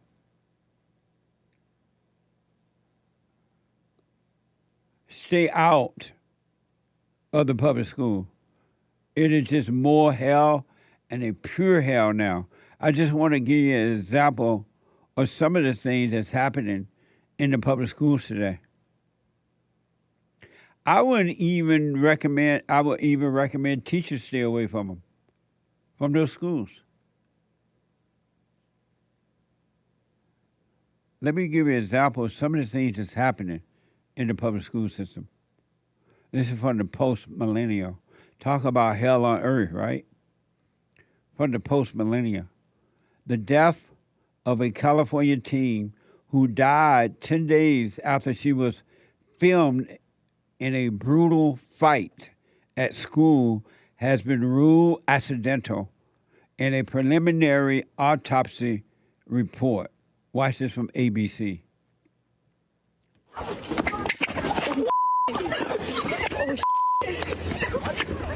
Arizona middle school showing one girl attacking another as other students watched and recorded it. The girl was rushed to the hospital for her injury. She's still recovering. She's then filed a police report along with her mother. We want justice for our daughter, and we want raise awareness that this is not okay. I talk to the principal and I tell him, you know, I'm very upset because I come and I drop off my kid here at school and I pick her up here at school where she should be safe. Right, but you don't love her enough to keep her home and raise her. You can keep her at home and raise her. You don't have to put her in the public school system. And especially, it sounds like she have a father and a mother there. I don't know if they're together or not, but all that, what you just heard, is just drama. They didn't care about their daughter. You're lying if you say you do, because you know these things are happening in the school, but you send your kids anyway. I wonder if Joel Friday, he black, would say, or Sean, my producer, would say, those parents should go to jail. The parents that, of the girl that was accused of beating up the woman, the other girl, and the parents that sent their children to school that was beat up. Should all those parents go to jail? Joel Friday said in the lecture chair. What the? But parents don't love their children. He's just joking, folks. Not in the lecture chair. Parents are lying. When they go to these school board meetings now, when they are protesting, it's all ego trip. They don't care. Because if they did, they are responsible for their children, to raise them in the right way to go. That means to educate them and everything. But they don't do that. The mother too busy trying to pretend to be equal to the man. And the man too weak to make the mother keep his children at home and educate them. So that's the truth about that. The Revolver is reporting yet another disturbing incident involving a black student attacking a white teacher. This is so common, it's not even funny. Attacking a white teacher. The scene was caught on a camera and has sparked outrage across the internet. Watch this from X.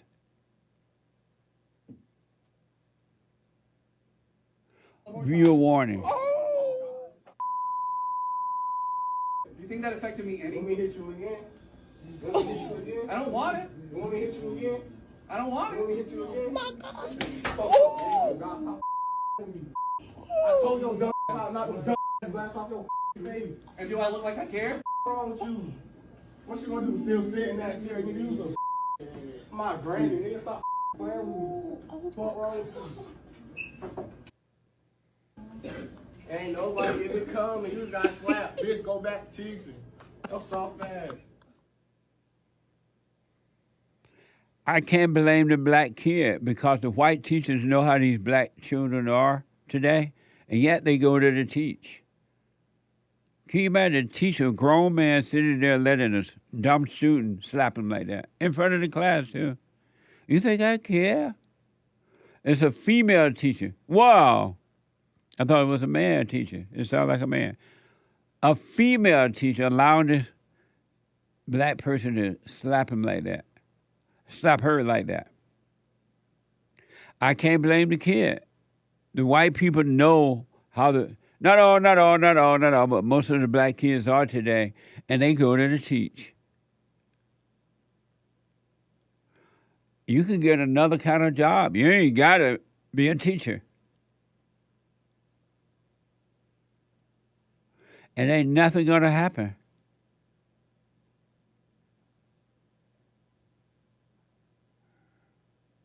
They arrest them, but they'll be in and out of jail soon. Don't worry. Because they attacked a white person. I don't blame them. I can't blame the student for it. Even though that should not be happening, the teacher doesn't have to be there. They know how, but they want to prove they're not racist. I don't know. This teacher situation. I can't believe there was a woman sitting there taking that like that.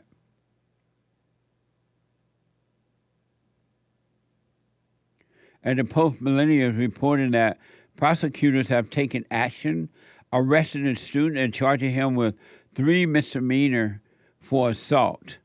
Many are questioning why the parents haven't been held accountable, as it is clear this behavior is learned. I don't know what they mean about learning, but I can tell you that This behavior comes from the mother. You make your kids angry, they become just like you. And that's why I'm encouraging all people, including the black kids, you got to forgive your mothers. It ain't white people. It ain't slavery. It ain't Jim Crow. It ain't none of that stuff. Forgive your mothers. And God will forgive you. You'll be fine. And it's going to get worse. Because look around you. There's nothing to stop it. The teachers are not going to stop it. The school administrators are not going to stop it. The government is not going to stop it. The police hands have been tied. They can't stop it. White people can't stop it because they're afraid of saying no and speaking up. It's going to only get worse. Revolver is reporting that schools in America are becoming violent. Third world hellholes. Watch this from X.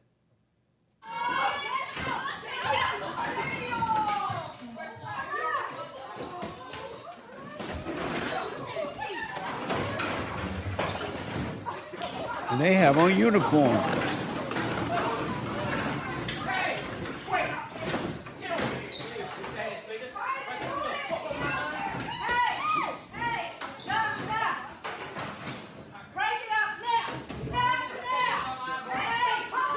You gotta be careful, they're gonna knock you out.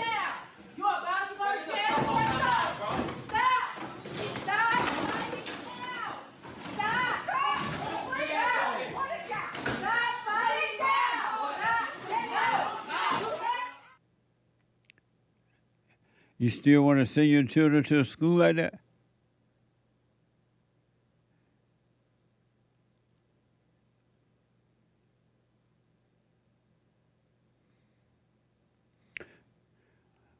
While growing up, you would never seen us doing that in a school. Never. And it's going to get worse. And they're making sure that it get worse. They don't want it to get better, meaning the people in charge of the schools and the government and all that. They're putting female principals, female teachers, female everything. So it's the same mama spirit that they're getting at home. So that spirit of the females are encouraging the spirit that's in the children to be violent. They're not afraid of the female teachers or the female principal. It's just more mama. So it can't get better. But I don't blame the schools. I blame the parents. They send their children to those schools because the mothers have no love. Mothers do not love their children today. I don't care what they do. They have no love for their children or anyone.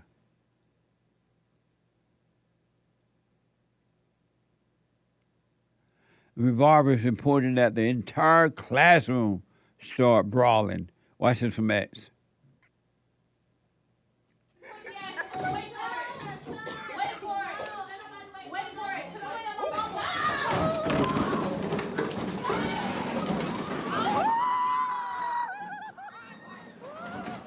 That's a fun day at school.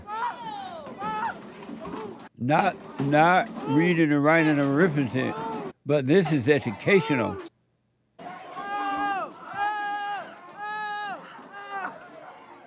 The entire classroom.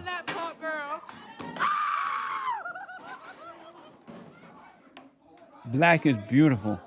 This is black excellence. Black excellence. Black is beautiful.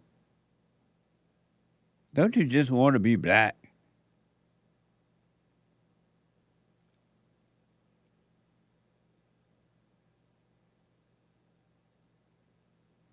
If ever we needed you, Lord, we need you now. Amazing, huh?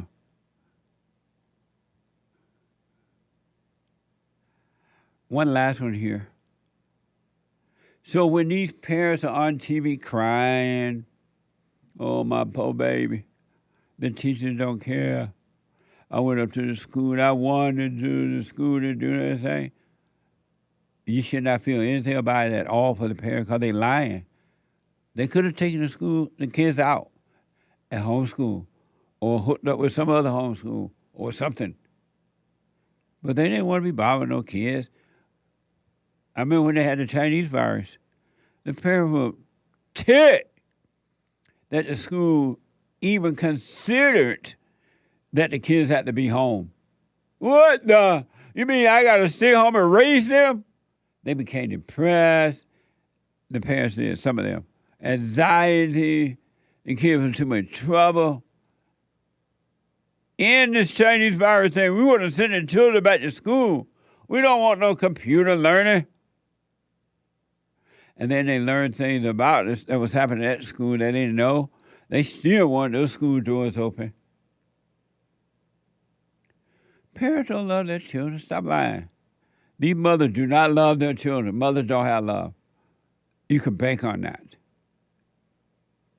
And one last one, Revolver reported a kid was brutally attacked at Sebastian Middle School in Florida, a red state. She had her head beat against the floor while other students stood around barking,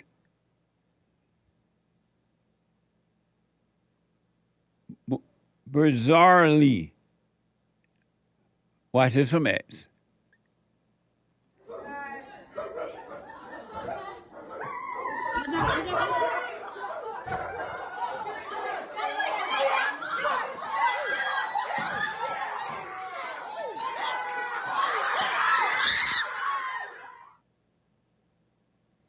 Reading, writing, and arithmetic.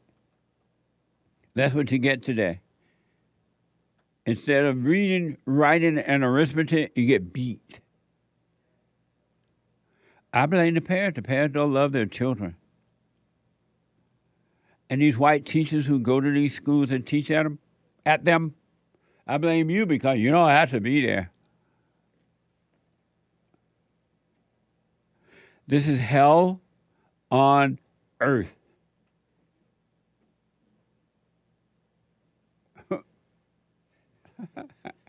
Ain't you too old? Amazing. It's a spiritual battle. It's not physical. It has nothing to do with race.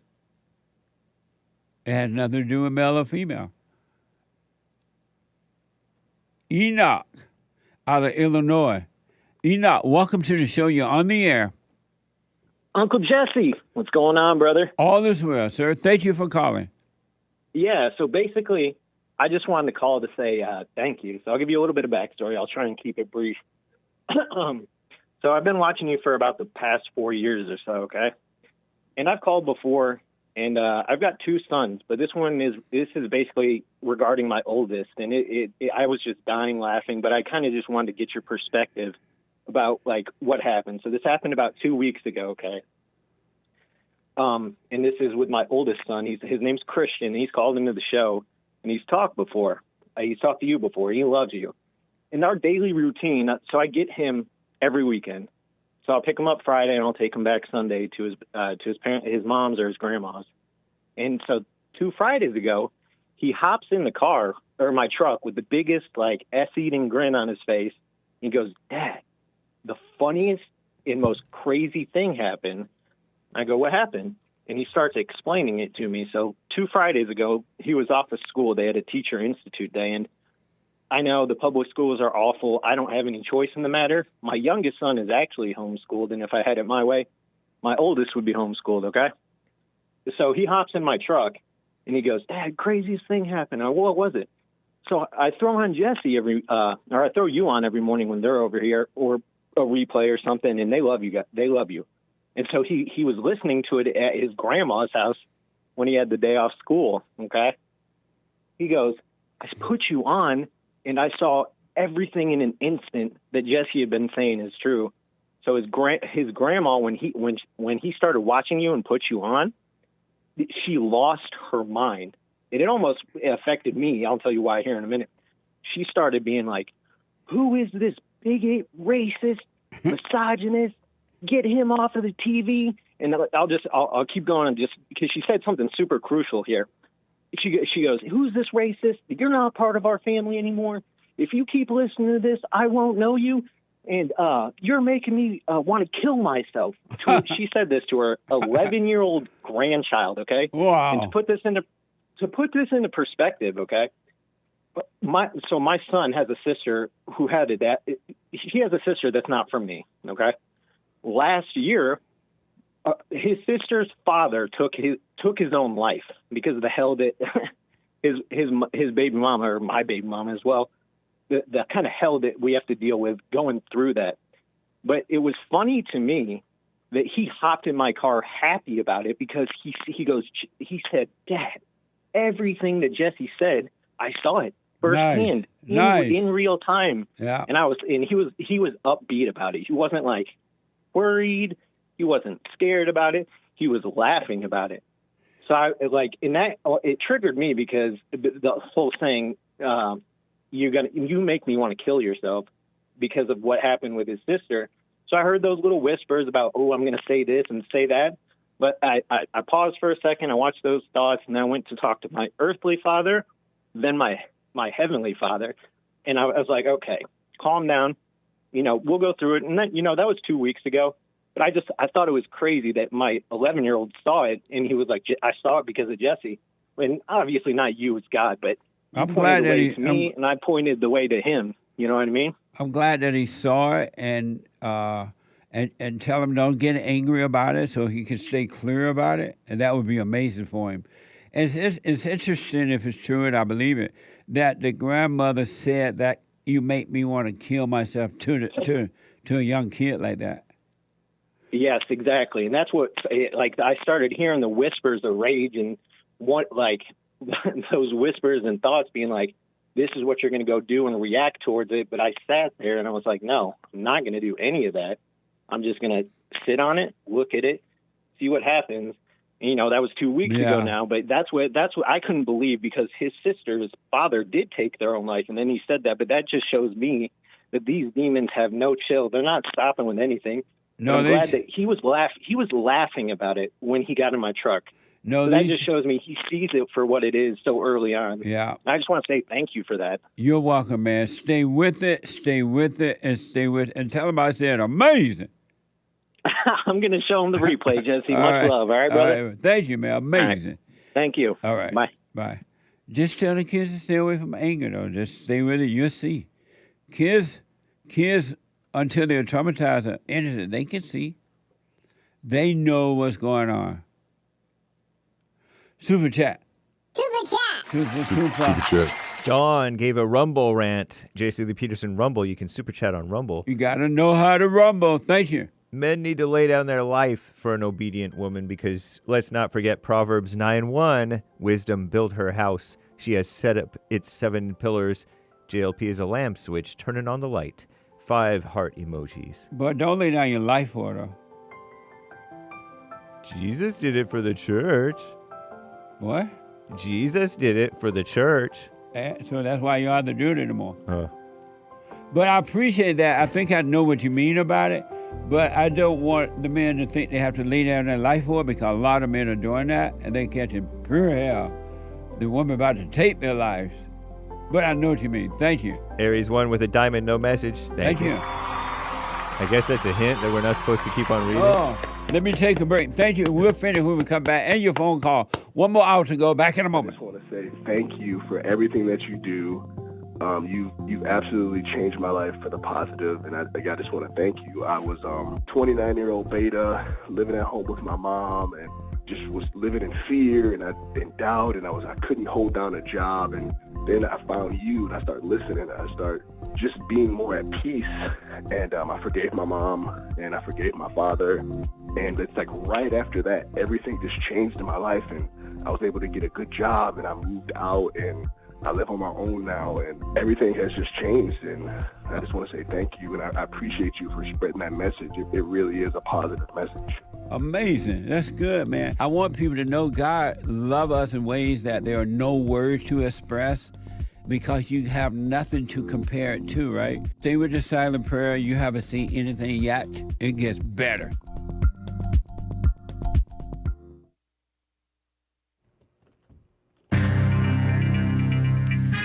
A Ford recall, Boeing problems, 911 malfunctioning. America's turning into a third world. But take heart. Truth Social, our greatest president, Donald Trump's Truth Social, is getting into streaming. Nice.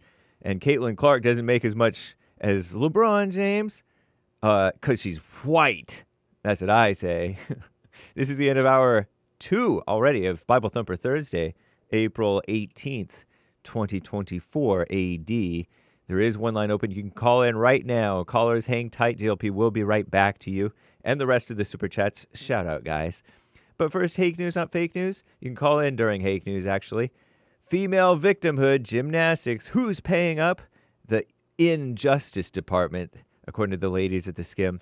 Yesterday, news outlets reported the DOJ has agreed to pay approximately $100 million to the so-called victims of former USA gymnastics doctor Larry Nassar, who got stabbed in prison. I mentioned that last year. He got stabbed 10 times, got transferred. The payout, not yet finalized, is for the FBI's failure to look into the athlete's claims of abuse by that doctor, sports doctor, Simone Biles, the black gal, along with, and I'm going to talk about her on the Hake Report, if not today, someday, soon. I have it ready. Along with other USA gymnastics national team members and dozens of his patients, Larry Nassar sued the FBI in 2022 because they accused them of not properly investigating allegations against Larry Nassar. University anti-Semitism, as if that's a real thing.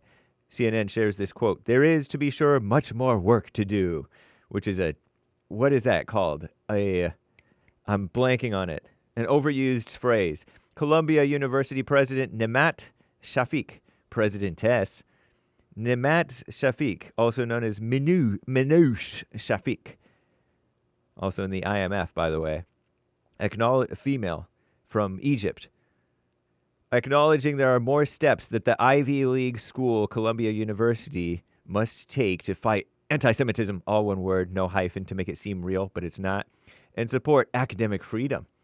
Shafik, this Minouche Shafik, was grilled with questions at a congressional hearing yesterday, for not protecting students from anti-Semitism, transphobia, and anti-Arab harassment. What a mess. Or harassment. They don't make Fords like they used to. Ford is recalling 450,000 vehicles, nearly 500,000, because they might lose drive power, resulting from a battery issue. Just back in January, the automaker Ford recalled 100,000 F-150 pickup trucks for an axle issue that could increase risk of a crash. What a mess. They also don't make Boeings like they used to, like I told you. Boeing's battered reputation took another hit. 2 Senate committee hearings Wednesday, these self-important phony politicians, with witnesses questioning how the company builds airplanes or the safety of those planes. The Boeing engineer said he's been threatened for bringing safety concerns to his managers. Of course, everybody's threatened. Over several years, but he was testifying due to his belief that they are putting out defective airplanes. Boeing didn't have any witnesses at the hearings Wednesday, but defended their company's standards earlier this week, saying the 787 fleet has safely transported more than 850 million passengers in the last 13 years of service. So those are not bad numbers, they claim. But get up, get down. 911's a joke in your town. Law enforcement agencies in at least 4 states reported 911 service interruptions, according to CNN, Common Nonsense Network, on Wednesday evening. Authorities in South Dakota, Texas, Nebraska, and Nevada, they each announced outages in multiple cities. Details on what caused the outages of 911 calls, not unclear, not immediately available. Service has been restored in some areas. Remains unclear how restoration came about even.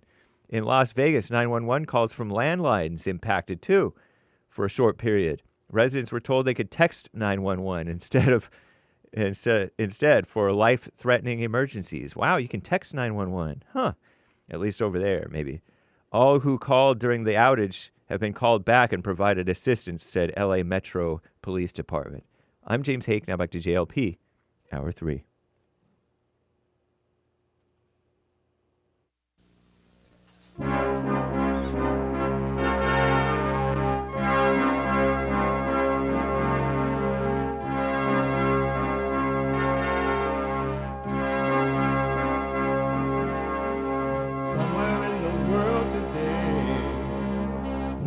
have to stand up strong, face the truth about themselves, to understand what went wrong. I know we can find a way.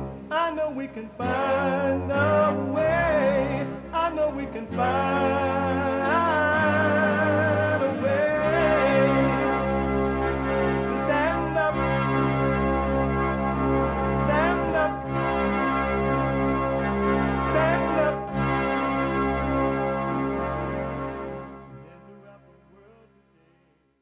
Uniting the races with truth instead of dividing them with lies. We're also rebuilding the family by rebuilding the man. I'm Jesse Lee Peterson. Welcome to the third hour of the show already. That's amazing. You can get involved by calling 888-7753, 773, 888-77-JESSE. My biblical question for this week. My biblical question. Do you have fear of criticism? Do you have fear of criticism? An amazing question. The responses have been amazing as well. Amazing. You can get involved by calling 888-77-JESSE. If you're busy and you can't sit and watch the show, you can call the listener line and listen to it while you're working out, making breakfast, lunch, or dinner, whatever you may be doing, anywhere in the world, because we are heard around the world by everybody and their mama around the world. So you can call, you can podcast the show, but you can call and listen on your phone, iPad or iPhone. The listen line is 641-793-1500. 641-793-1500. Follow us on social media. Like, follow, ring the bell, subscribe. We're on X, JLP Talk on X, and Jesse Lee Peterson on Instagram. All right, I appreciate it. It's Thursday. It's the third hour of the show today. It is Bible Thumper Thursday. Oh, God! Oh, God! Are you ready? Are you ready? I don't feel your faith. Are you ready? Are you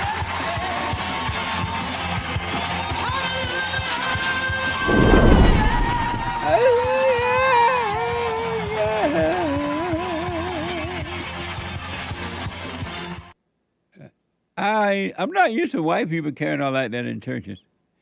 What the?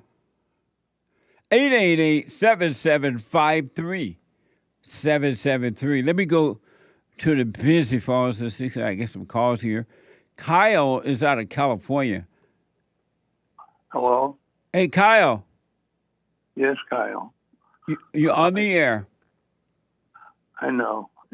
Jesse, I just don't understand how you can make all these blanket statements that you make. Like what, for example? Like, don't send your children to public school, and mothers don't love their children. If they did love their children, they wouldn't send them to public school. Do you disagree with that? How can you do that? What? Okay. First, let me answer those questions first. One is that the schools are violent now. They're not teaching reading in public schools. They're not teaching reading, writing, and arithmetic. They're teaching everything but that. And then I say the parents don't love their children because, Kyle, if the parents love their children, they would show that by not sending their children to those schools. They would make the mother, the husband, or the father of the children, make the mother stay home and educate the children at home, or find some other homeschool or a nice Catholic school, if they exist anymore, and educated them that way. And so the mothers don't love their children. They don't have time for them. They have no patience. And they'd rather send their children to school to be beat up than to protect them from it. How am I wrong by that? Yes, you're wrong. How? Totally wrong. You just told I told the truth about sending their child to school rather have them up in whatever rather than learn. You know this. Well, if they love their children, why If they love their children, why don't they keep them home? Why don't they love them home? Because everyone can't keep their child at home. Why not? Every mother is not capable of having her child. So Every mother can't child their school. Why not? To some degree, they're not educated enough themselves to teach them the degree. But so when you say Kyle, what? You said, you know what? You said every mother are not capable of educating their child? No, they can't. Hey, put that on my toe. They can't. And are they so dumb they can't educate the children? They might well be. And why is that? Why is that? Uh-huh. I don't know. You don't know why they're so dumb they can't educate their children?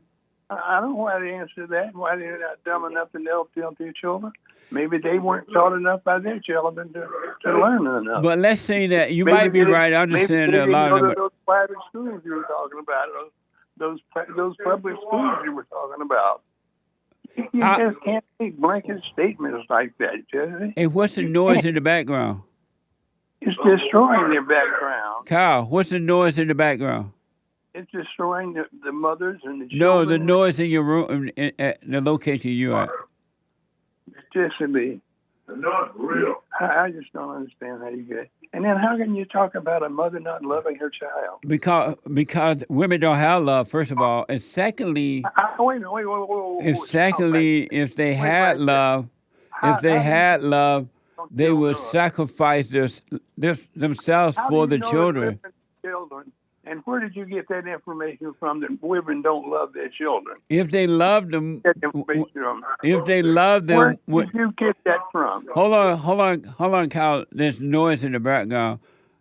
It sounds like you in a sane asylum somewhere. Sean, talk to him, and let me know if you still want to talk. Because there's somebody yelling and carrying on in the background. Let me go to Ruben out of New York. Ruben been waiting for a minute here.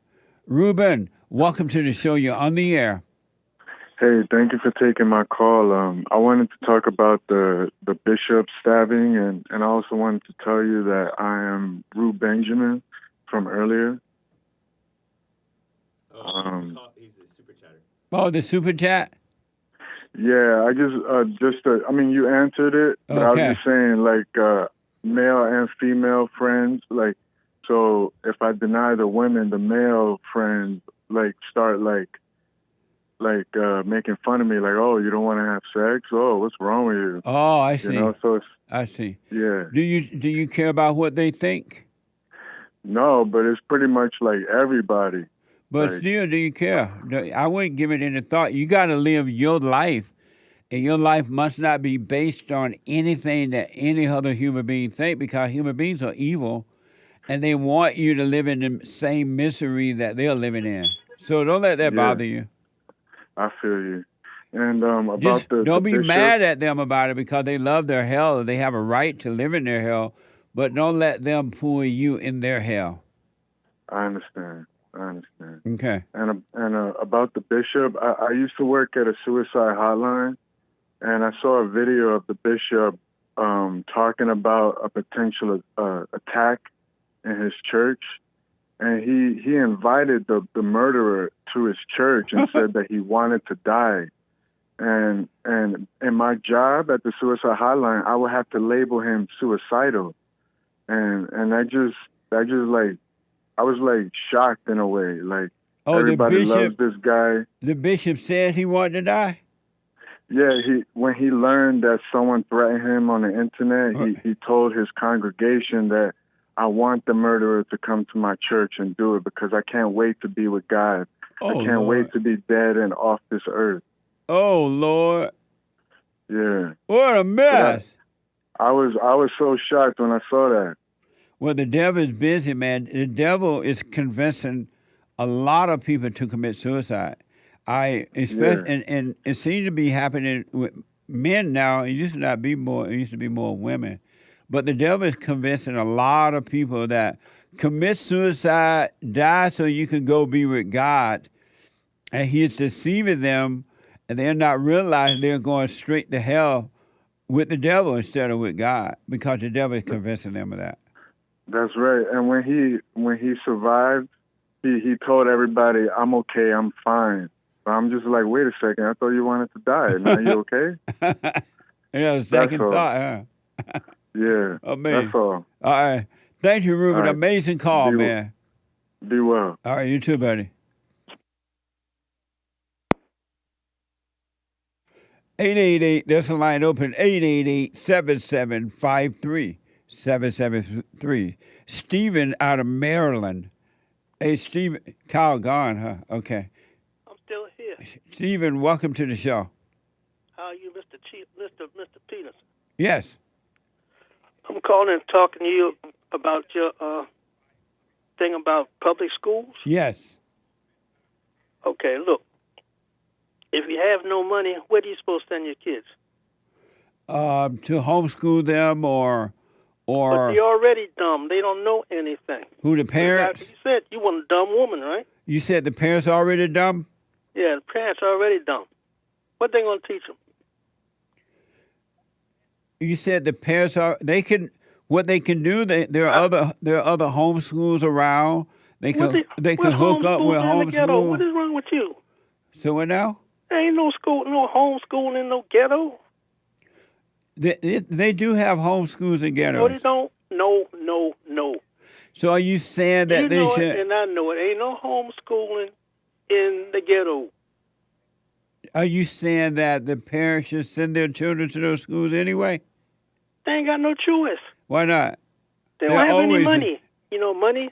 But the husband's making $11 an hour. Out of that, he got to pay for his wife. He got 2 kids. He got to feed them. He got to clothe them. He got to pay rent because he don't have enough money to pay a down payment on a house. So where does he get all this money from to send them to private school? From the government. The government pays for it. The government don't pay no private school. Yes, they do. I mean, they pay for public school, and in some cases, they pay for private school, too. They don't pay for private If school. you're There ain't no black- vouchers around. If you black, you can get free education. No. Yeah. I don't care if you purple. Yeah. So you're saying You that... can say yeah all you want, but ain't no vouchers around that you can send to public school. No black people. So you're saying that the parents have no other choice. But to send to public schools. The white people will help pay for the That's school. white people. But they will help the blacks. Like you always saying, white people, white people, white people. So you're saying that the blacks are so dumb they can't protect That's their right. children? People like you in that class. And so they're so dumb they can't take care of their children? That's right. If you only make $11 an hour, what you supposed to do? Get another job. I'm working myself to death. Are you crazy? You would for your children? No. You supposed to make enough. How much do you see any white people making doing that? And they make $11 an hour too. Doing what? Whatever they do to make $11 an hour. So you're saying I see that... poor white. You ain't never seen poor white people? No. Okay. So you're saying that you would not work yourself to death for your child? No, sir.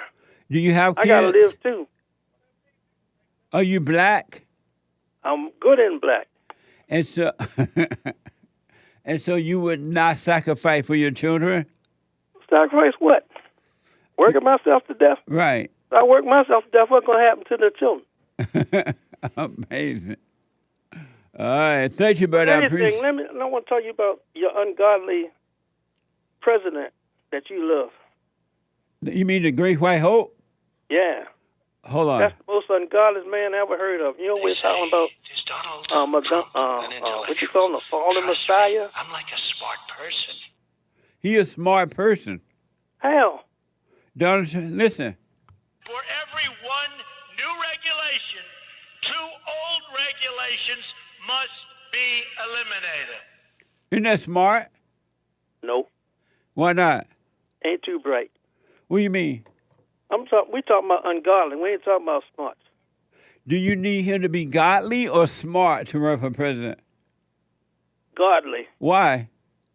Because God take care of everything, remember? But that between he and God, if he be godly, we need him to be smart so he can make the country work physically as far as jobs and crime This man has an IQ of 42. Who? The Great White Hope. Where you get that from? I took a test. I gave him that test. Oh, okay. Thank you, man. I appreciate your call. 888-775. Thank you. 888-775-3773. Let me go to a first-time call out of New York. Kareem.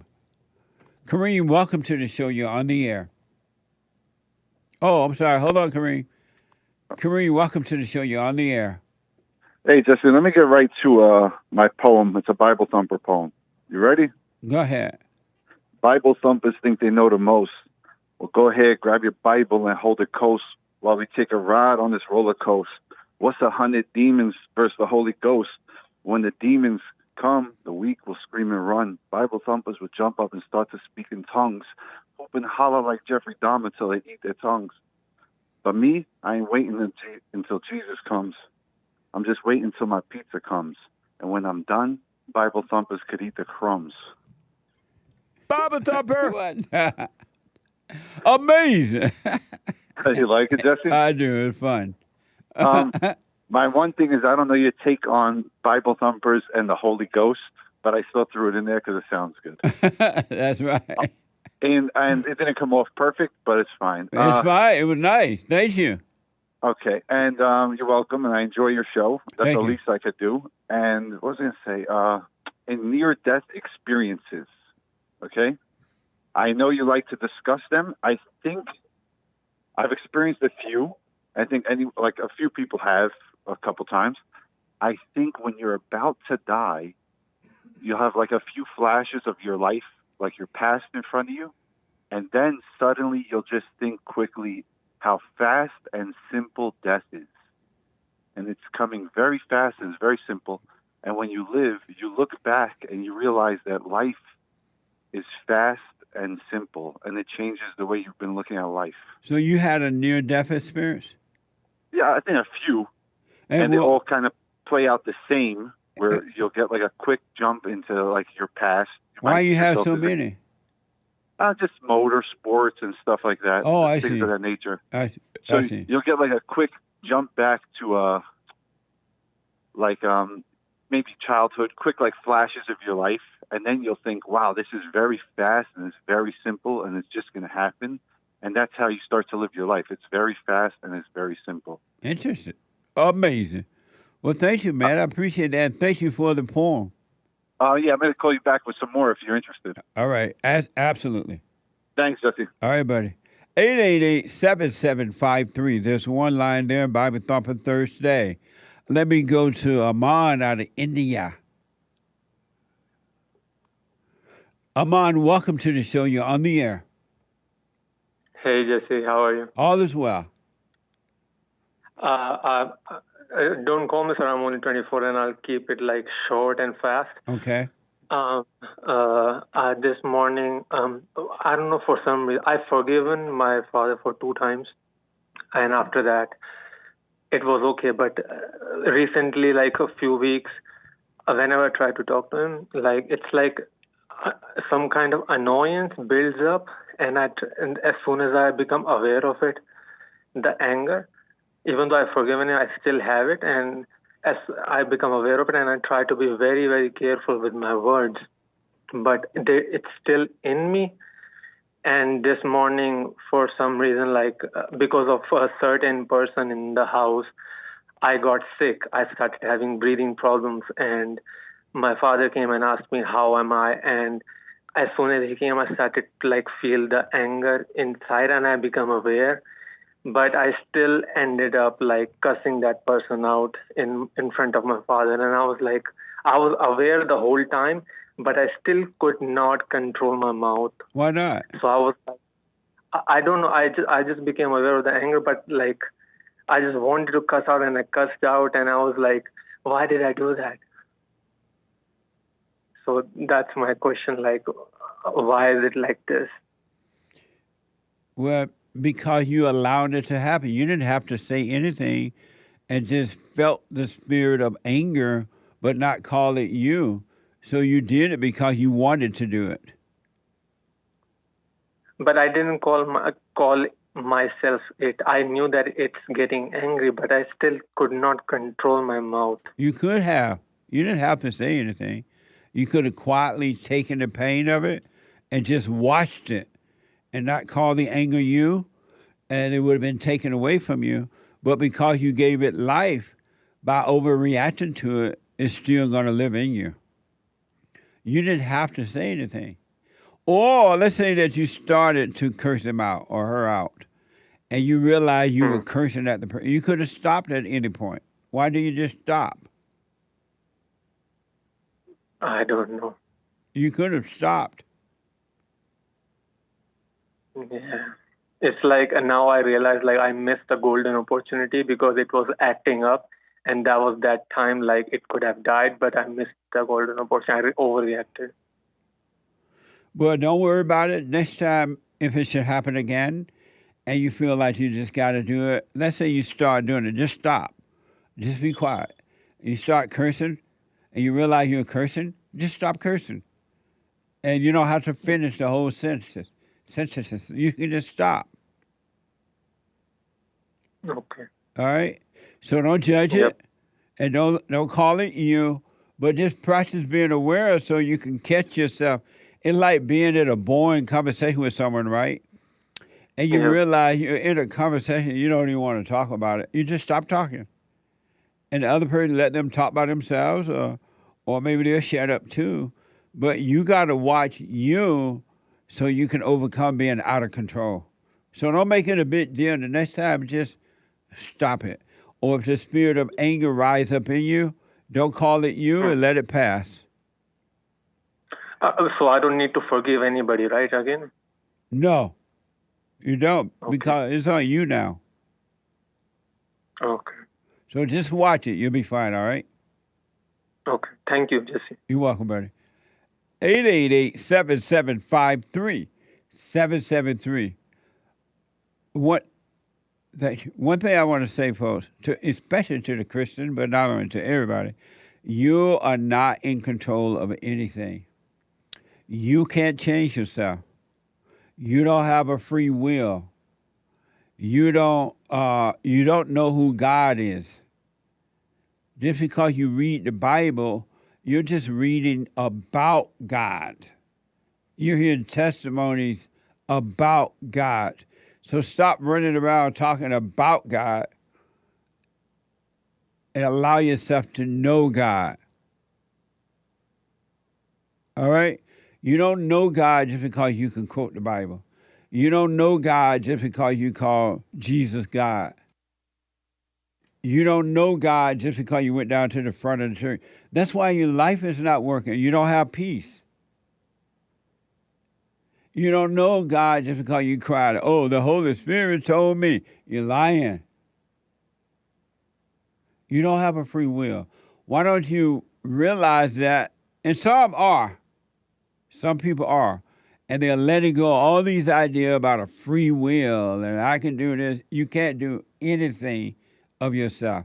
You can't help yourself and you can't help others. You're lying, you're pretending, you're playing God. And you can read the Bible till the cows come home and you still won't know God. You can go out and start a street ministry, quote unquote, and you still won't know God. You don't know him. You have no idea who God is, zero. And as soon as you realize that and let go, then you start to know. The intellect is deceiving you. According to STR.org, the Bible is the most translated book in history. It's possibly something get lost it's possible something get lost in the translation. Our modern Bible translation probably don't resemble what the author intended. Of course it's not, it doesn't. And thank God he put the word in our heart. The Bible is just the word from God. The word of God is in the heart. Christ put it there, it's there. God put it there, it's there. You got to live from the heart. If you don't have to, you can live from the Bible, live in your hell. Everyone who's living from the Bible is in hell. They have no peace. They have fear.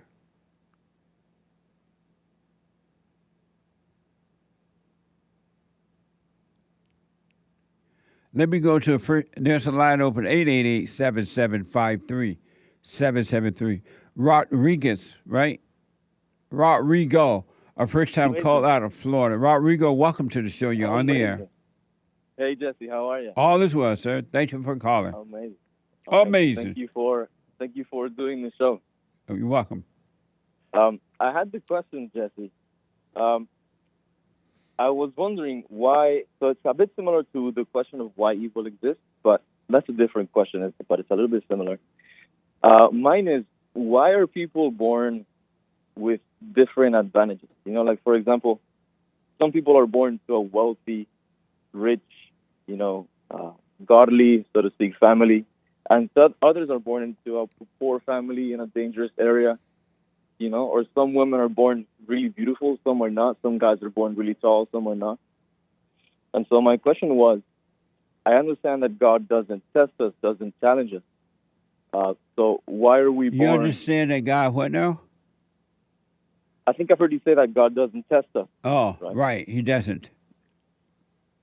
So in that case, why are we born? Some people are born with advantages and some with disadvantages. That's not true. That doesn't happen. Nice. Could you tell more about that? What does that mean?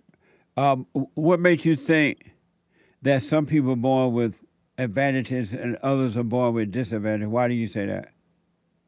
Yeah, for example, if I'm a guy and I'm kind of short, not too tall, right? Right. And if I was taller, it would be easier to network, right, to get connections.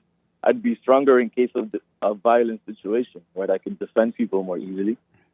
Why do you say that's not true? Really intelligent. How so? I mean, you can protect yourself right now. It has nothing to do with your height. But if you think there's a disadvantage, then you're going to act that way, and it would be because you believed a lie. Nice. Okay.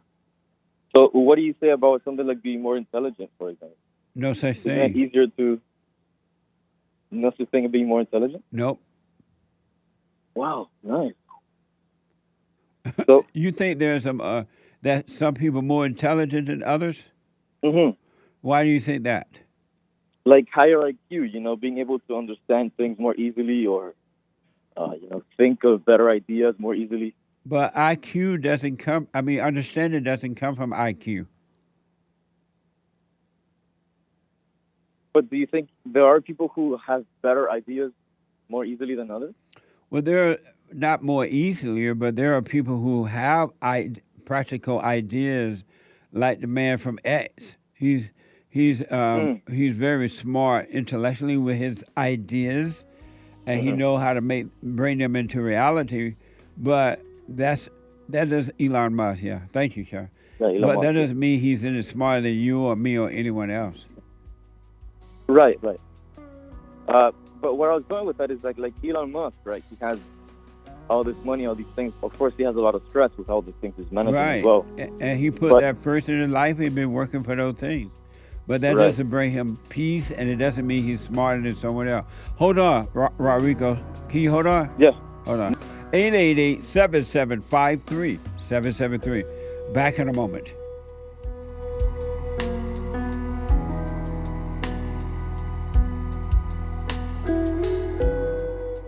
I do.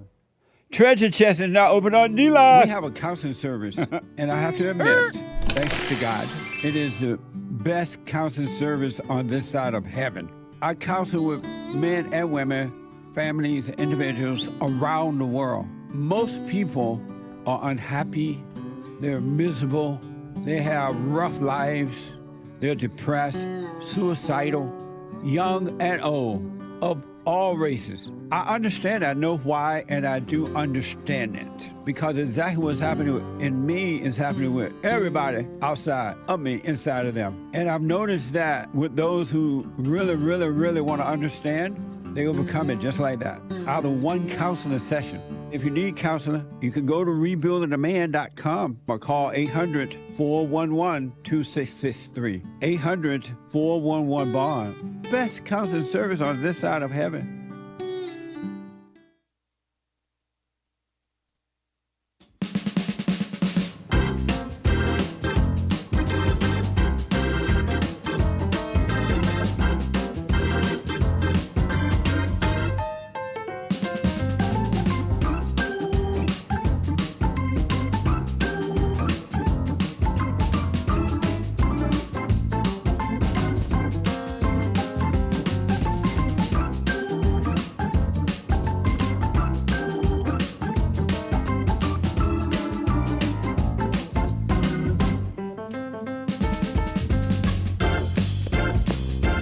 Okay, welcome back. Welcome back. 888-7753-773. We're going to try to get to as many callers as possible in this last half hour here. But first, the Hake report is coming up at the top of this hour. The Hake, H-A-K-E report.com at 9 a.m. from 9 to 11 a.m. Pacific time. And he's going to break down facts versus truth. Facts versus truth. That's going to be interesting.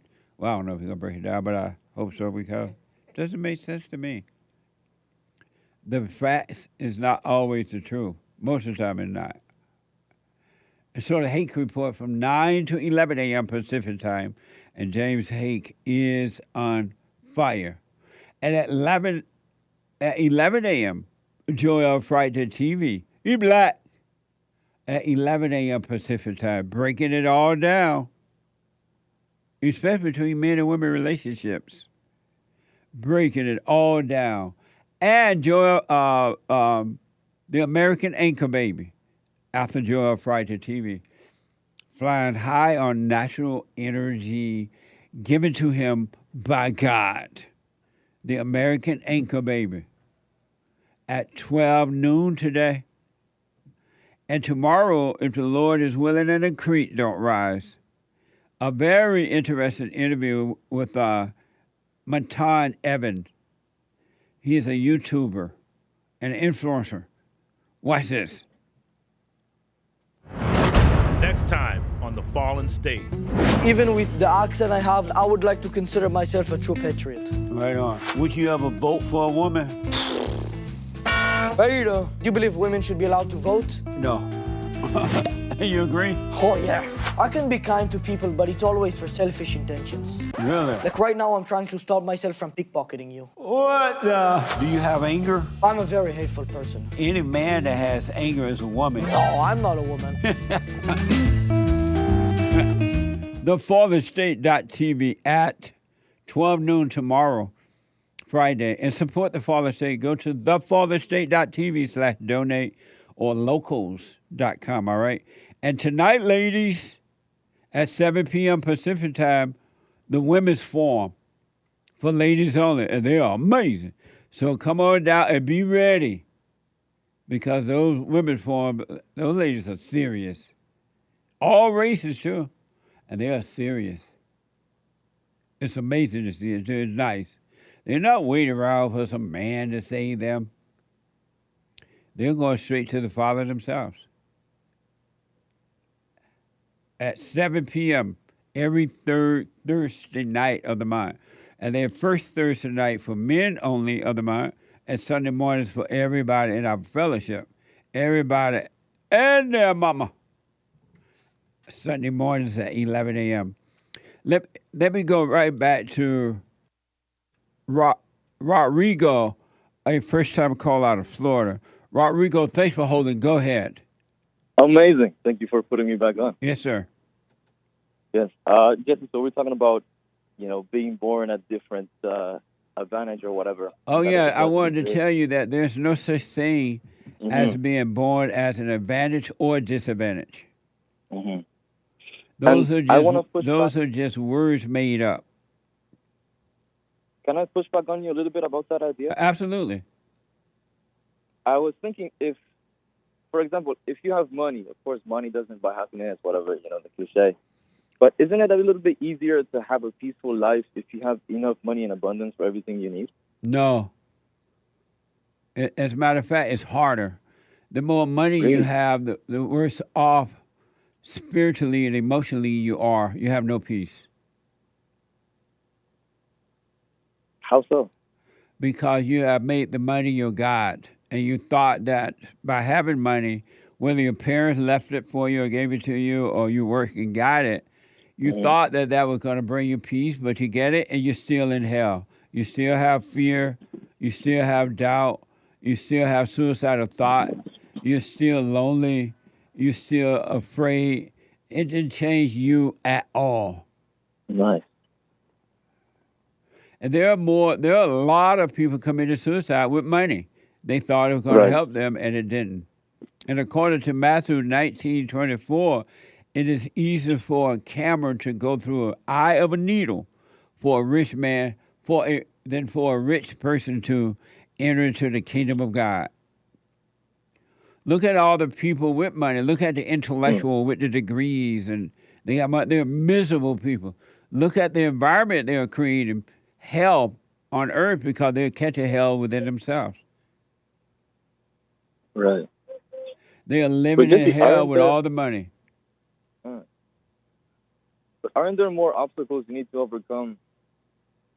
What do you mean? Yeah, I guess not. Aren't there more obstacles you need to like if you are struggling to pay rent every month, right? And you have debt with the bank or whatever. Isn't it more difficult to find peace in that situation than if you have enough to cover those things? No. Because if you already had peace, you wouldn't have that going on in your life. You would be struggling to pay rent. You will see how to get the right kind of job or a second job or something to pay your rent. The reason you don't see it is because you are living in darkness.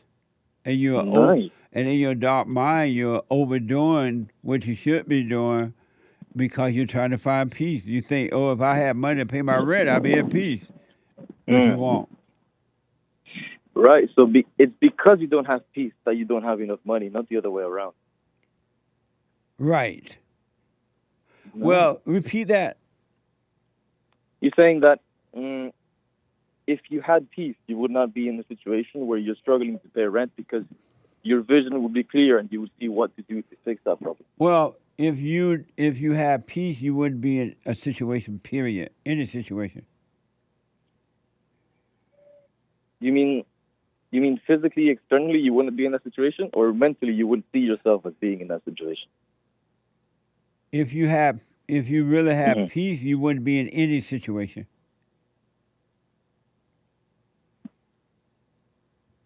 Could you explain that a little bit more, Jesse? I'm sorry, I'm not understanding. How can you be in a situation if you have peace?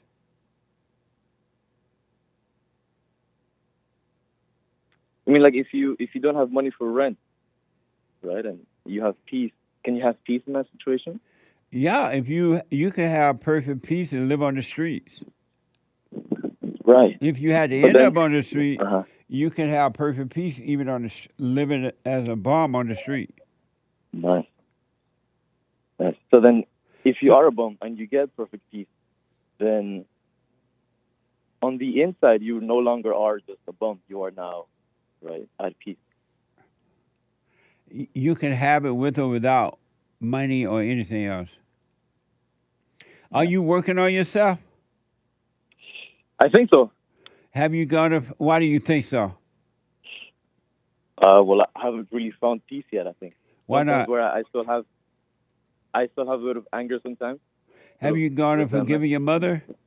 Yeah, I went and told her. And how did that go? Listening to other people telling about it and what you tell them, I think I wasn't really specific enough. I was a bit too vague.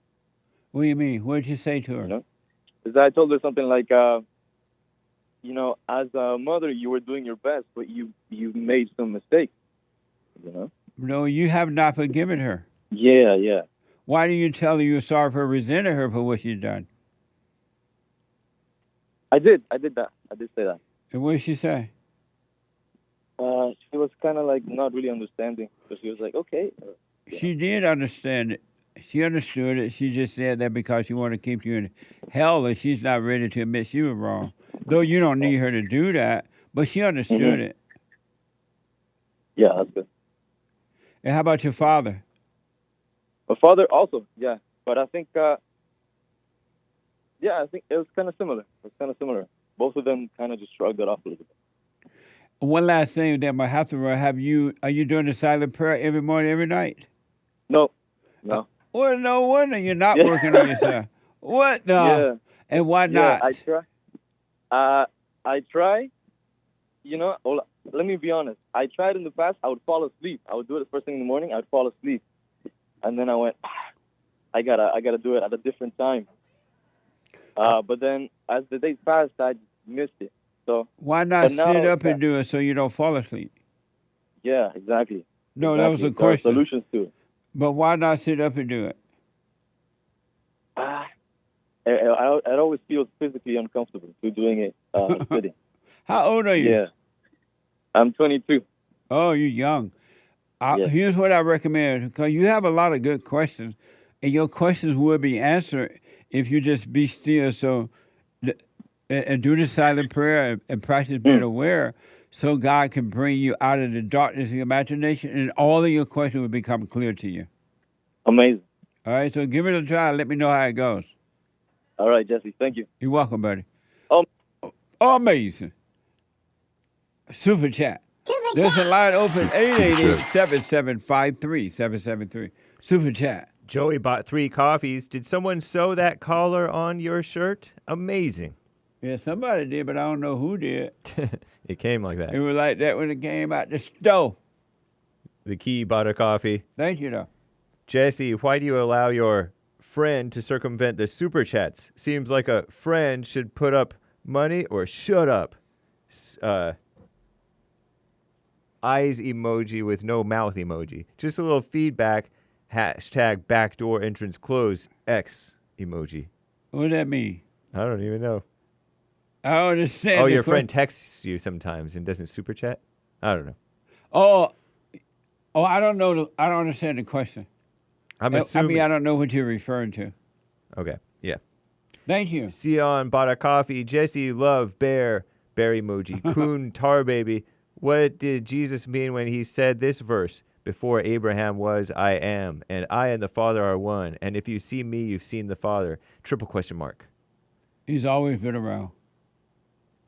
Terry. Thank you, Sion. Amazing. Terry bought a coffee. I do not fear criticism. I fear that I... Oh, this is an answer to the biblical question. Yeah. Do you have a fear of criticism?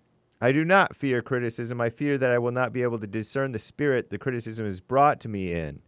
In the past, I suffered when I listened to criticism from people who wished to harm me, she says. Repeat that. I do not fear criticism. I fear I won't be able to discern the spirit the criticism is brought to me in. In the past, I suffered when I listened to criticism from people who wished to harm me. Thank you for the... I'll respond to the biblical question on Sunday. Thank you very much. That's amazing. Yeah. Very interesting response. Thank you. Sion bought a coffee. Is it biblical to be stumping the floor when they praise dance? LOL. And they not wearing modest in church. Amazing. I think that's the Bible Thumper Thursday intro. They're stomping the floor. Oh, no, that's evil. It's funny, too, Sion. These people shout and carry on in church like that, and they're calling out Jesus' name and praising the Lord, while all the time worshiping the devil. Worshiping the devil. These churches today are synagogues of evil. God is not in those churches at all. That's why no one really get help. But amazing. Thank you. Wayne, I am that I am, bought a coffee. Jesse, why, when guests express themselves in we mode instead of I mode, you make them force them into I mode? For example, guests, says, everybody sins. Jesse, how about you? Do you sin? Because when people, there are times when it's okay to say everybody or include we, but most of the time when people do it is that they feel uncomfortable standing alone, and it just feels better to say we or everybody and blah, blah, blah, right? If you can consciously say that, then you'll be fine, but most people do it unconsciously because it just feels good to get a witness or to know that everybody does it. It's hard for all people really, until those who make up their mind. It's hard for people to stand alone. And so that's why I'm trying to encourage them to stand alone so they can overcome. Thank you. Aries 1 with a diamond. Ego, evil, Eve. Coincidence? I think not. I said it a little bit out of order. Eve, ego, evil. Coincidence? I think not. Break that down. Eve, whose husband listens to her. She listened to the serpent. Okay. Ego, 3-letter word, starts with E. And evil. Oh. Well, 4-letter word, but it's 2 syllables. And coincidence? I think not. I don't know if I quite fully understand right, it either, but thank you. Amazing. Sounds very related. Yeah. Beta No More bought a coffee. Jesse, I'll make this quick. I worked for a company 18 years, listened to my wife, and took another position with a different company so I could be home more. Around this time, I listened to you and realized I was a beta. Yeah. Fast forward a year. I'm going back to my old job. My wife is quitting her job this June to stay home to raise my boys. My boys know to come to me and only me if my wife acts up. Amazing. Thank you. Right on. It's amazing to me that, and I understand though, I'm just throwing this out, but I understand it, that a wife can tell a husband, you need to change jobs or you need to do something to be home more. And the husband will listen and change job. What is the purpose of having a wife if she's not going to be home to watch your children? You don't need to be there. And if that was the case, then you don't need to get married. You raise your own children. But every time you listen to the woman, you will suffer. Ain't no way around it. Thank you, though. Amazing. I'm glad you finally waking up. Stay with it, stay with it, stay with it. Amazing. Beta No More says, P.S. Can you make a shirt with the saying, and your question for me is what? That's a good one. Thank you. Wayne, Nice. I am that I am says, facts versus truth. Facts are beta. Truth is alpha. Facts are carnal. Truth is spiritual. Facts are what actually happened in the physical. Truth is what needs to happen spiritually to set us free. Silent prayer. Diamond emoji. Thank you. Amazing. How can people get your shirt? TheHakeReport.com, and there's a Teespring link in the menu.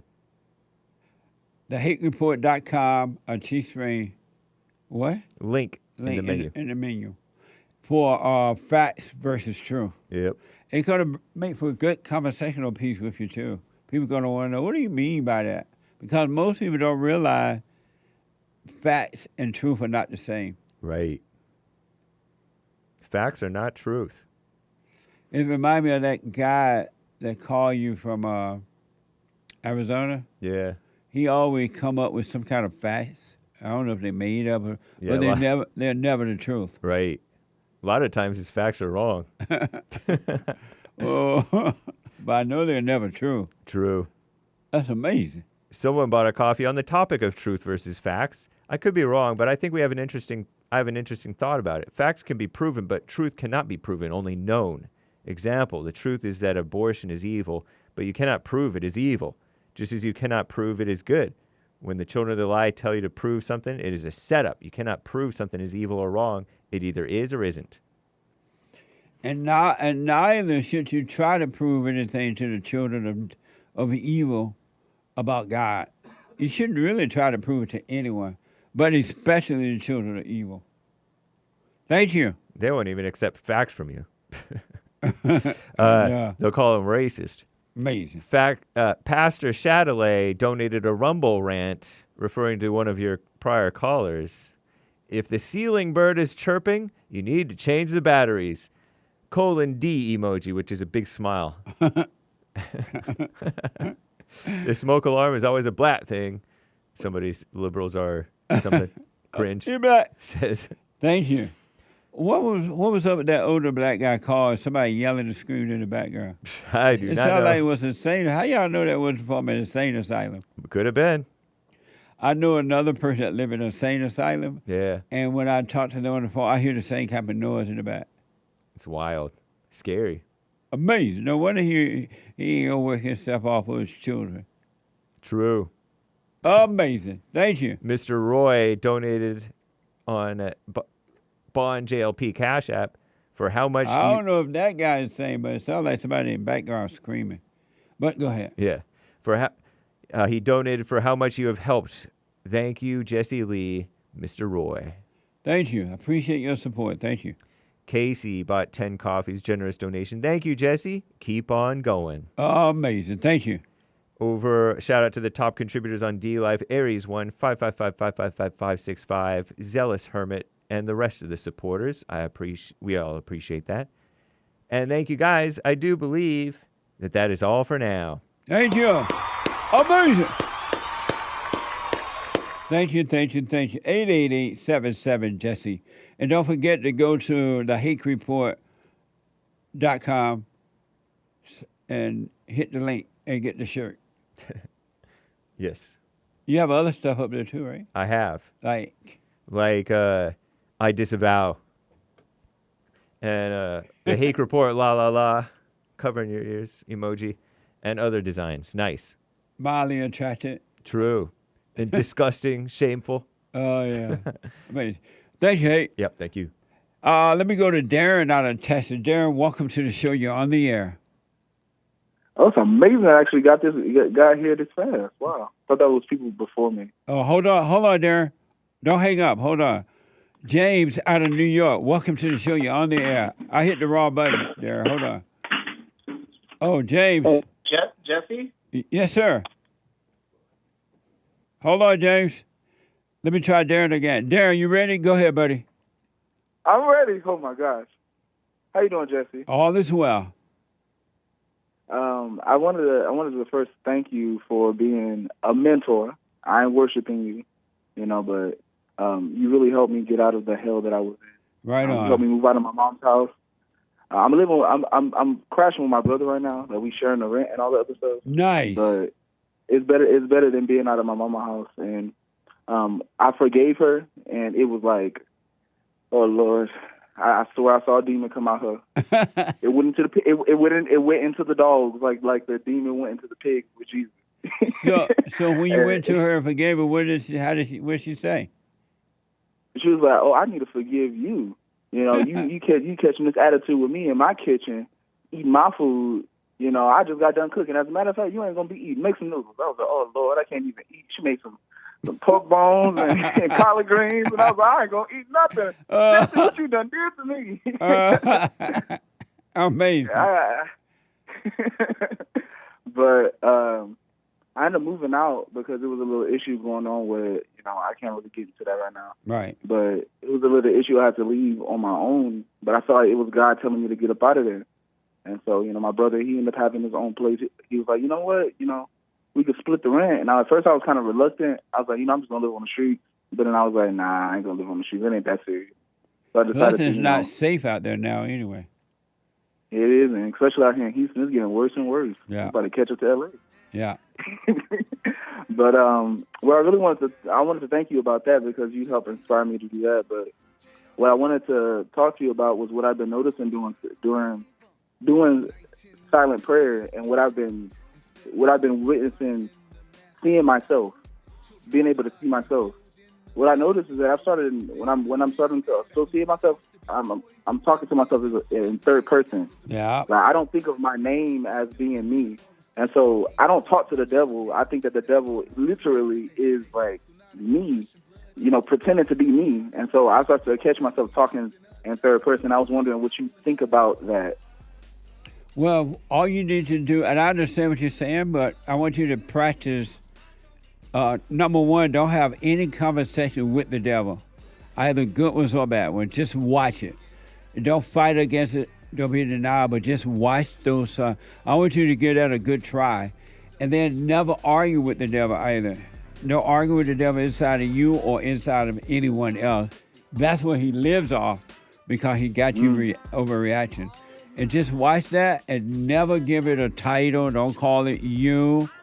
Don't call it good or bad. All you need to do is just see it and keep watching it. And I'm telling you, it will be taken away from you. God will save you from it.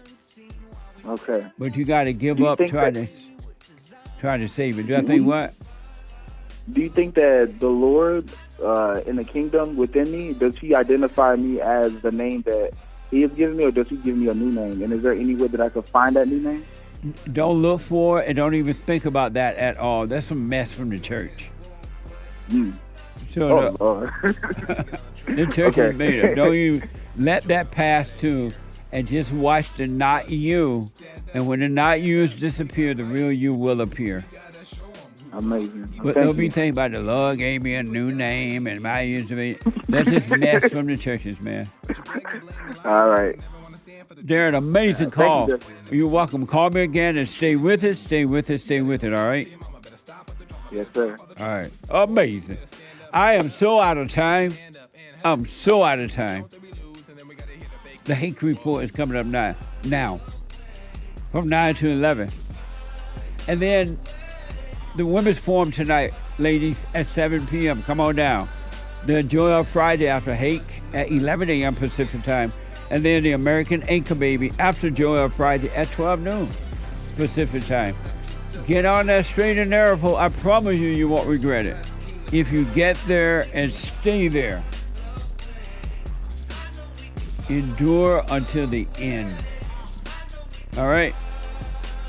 Amazing calls. Thank you for your super chats and donations. I appreciate that. Have a good one, folks. Tomorrow's Open Line Friday. Take care.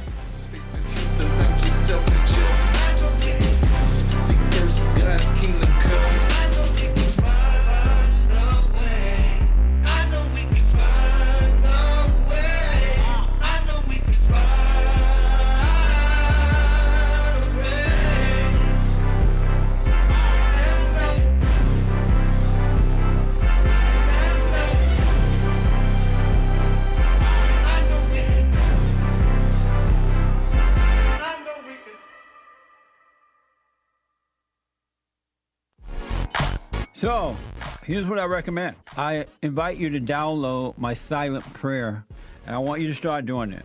You just download it, get the points of how to do it, and then after a while, you just do it on your own.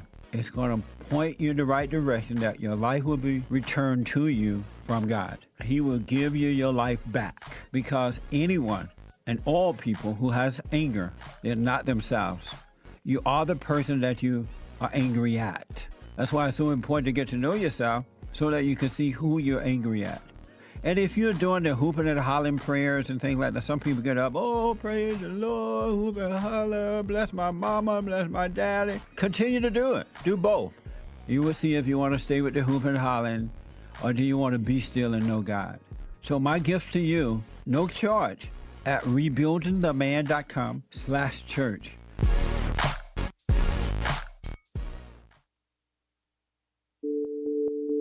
Like my cousin, sent me you, and I thank him for that. It was more of a, he thinks the whole everything's a joke. That just adds a little spice to it. But in the heart of what you're saying, there is real things going on. And people want to overlook that. And I'm telling you, Mr. Peterson, I'm not one of those people. And I thank God that, he showed you to me. And sometimes we just need some justice in our lives, I guess. I wish we had more brothers like you. We need more brothers like you. Because we don't have most guys that can, lead black people into the right direction. And I thank you for that, because a lot of people will be like, man, it's still going on. It's racism. And I try to tell them, watch his show. Listen to this brother. He's telling the truth. Take no thought about tomorrow. Yesterday doesn't exist. And you're going to see, man, God is with us and all is well.